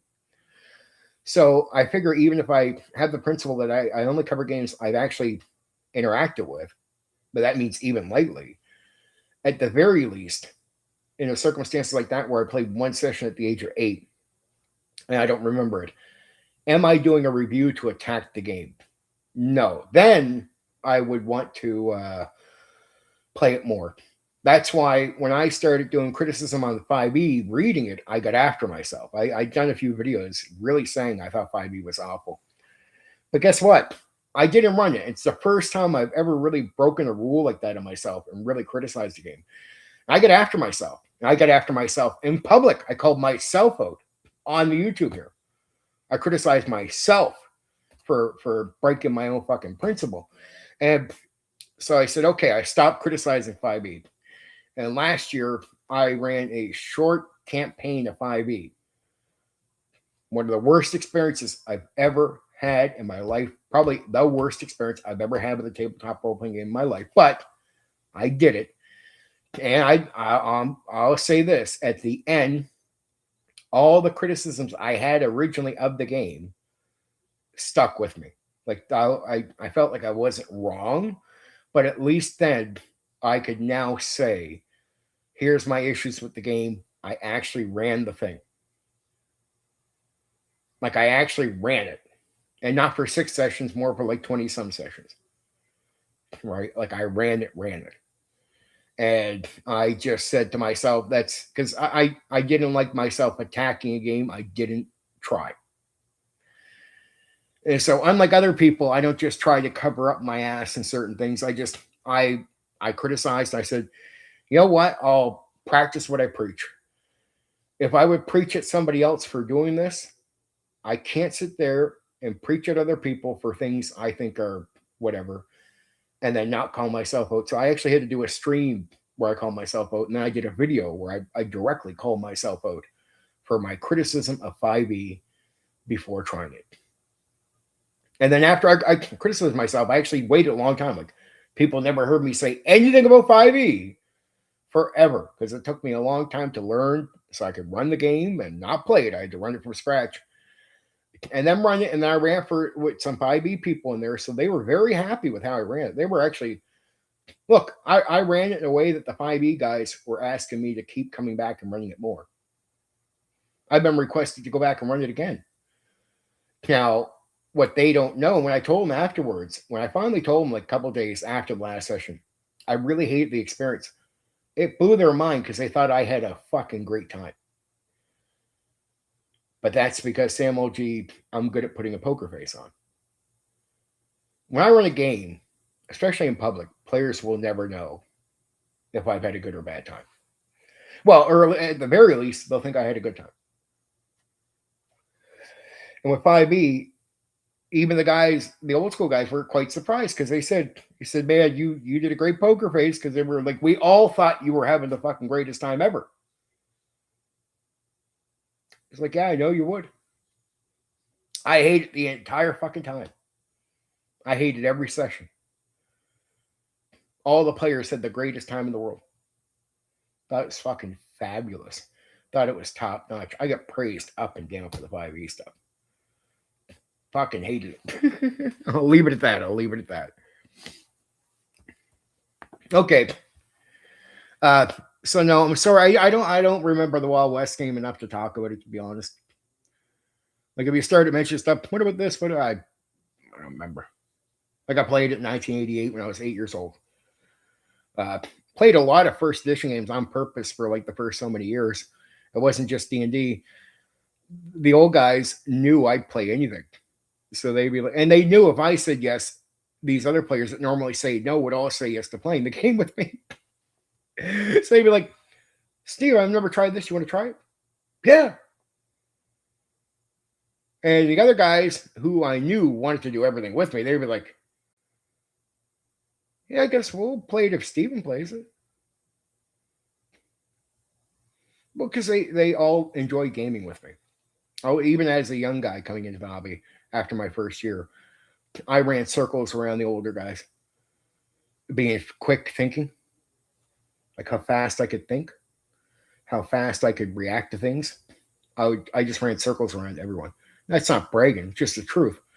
And these were very intelligent guys. That it wasn't that they were all not more intelligent than me, but what made my mind, here's what my game master told me. What makes your mind unique for gaming, Stephen, isn't that you're the smartest guy in the room. You're not stupid, but you're not the smartest guy in the room. But you think better than anyone in the room. Faster. You make decisions faster. You are quick on your feet in a way he said to me at the time, and I still believe it to this day. It's not an ego thing, but it's something I'm proud of myself. But you believe in yourself. You don't look down at yourself. I don't look down at myself.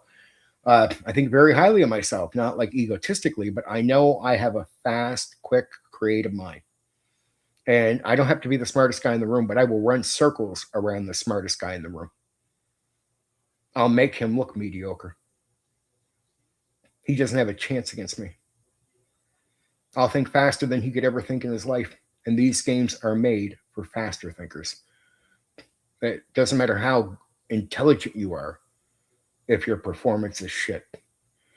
And that's where I rule the day. That's why I could DM or game master for guys much more intelligent than me. But if they tried to take my chair right away, they would be very humble. And many of them were. Well, Stephen can do it, I can do it. And they try and they were like, wow, Stephen, you're really good. Now, it doesn't mean I'm smarter than they were. Some of the guys that would try this were way smarter than me. But they could not think as quick as I could.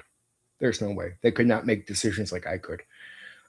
They weren't creative like I was. They'd be smarter in other aspects, but just my mind is made for the activity of gaming. Fast. And so a lot of things that would bother other people wouldn't bother me at all. Right? That's why I like sandboxing, making shit up as I go, because my mind's made for making shit up as I go.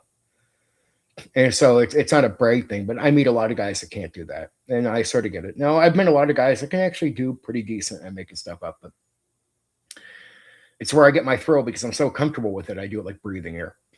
So it's like, I'm so good at it that when I hear, like, it's just like, imagine what it's like. So sometimes I know it's not like a bunch of people that can do what I do, but it is annoying when I hear guys say, well, you can't really do this with TTRPGs. When I'm like, dude, I can. Dude, I can. And I don't have the ego to think I'm the only person that can. So it always bothers me that guys will say that because I'm like, well, if there's me, there has to be others. So why go around lying to people? Of course you can do this stuff. And what I tell guys, there's a lot of guys in this hobby that have these egos that if they can't do it, nobody can. But I'm like, sometimes it's like, I got to tell them, you got to humble yourselves, guys, because you might not be as great as you think you are. And just because you can't do it doesn't mean it can't be done, baby. All right. And it might bother them that there's guys out there that can outperform them. I get it. But I'm one of them.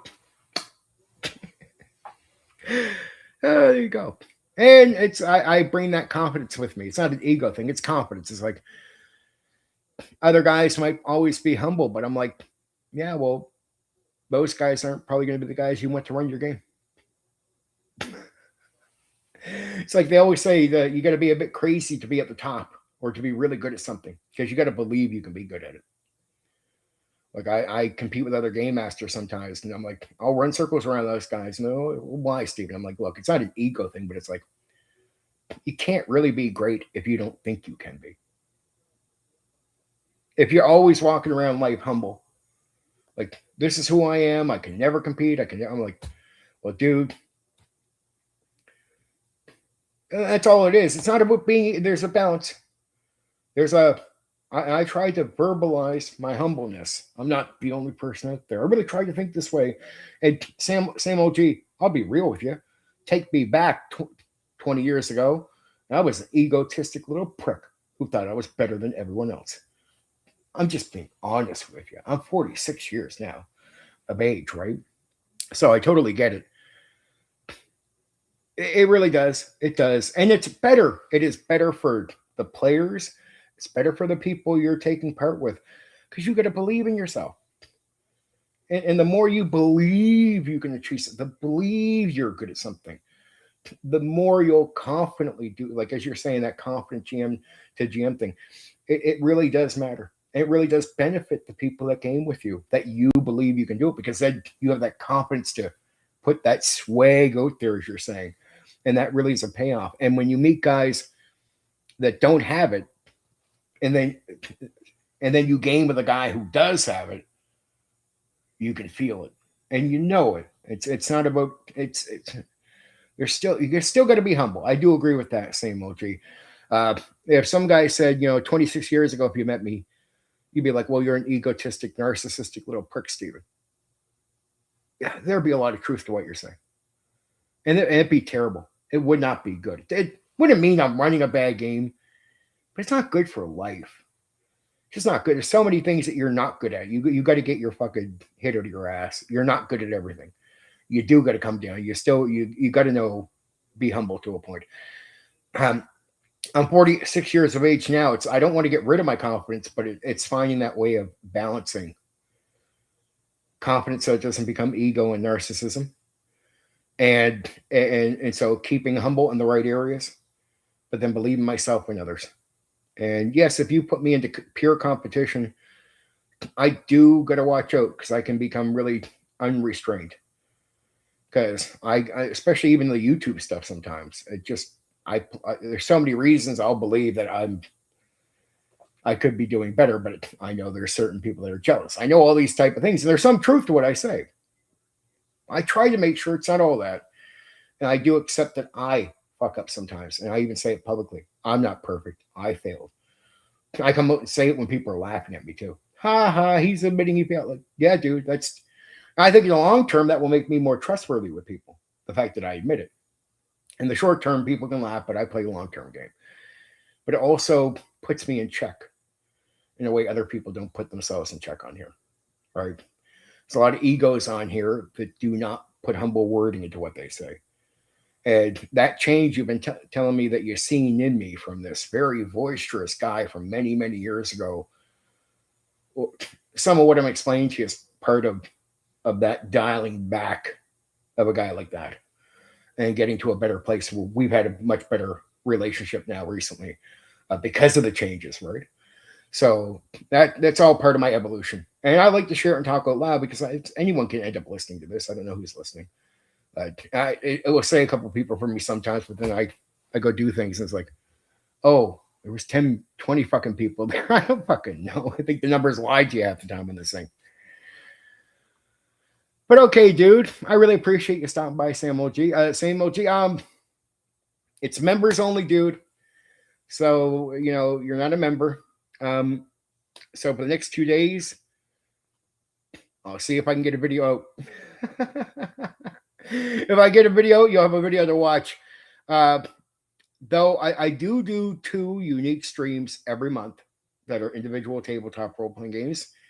And I do 8 Dungeons and Dragons streams now, which is 10 streams for potential members. Right? So you're welcome to try that if you want. Just saying. Okay, there you go. Anyway, tomorrow, members only. The next day, members only, but then open to the public. My interview this Friday with James Raggy. I love y'all.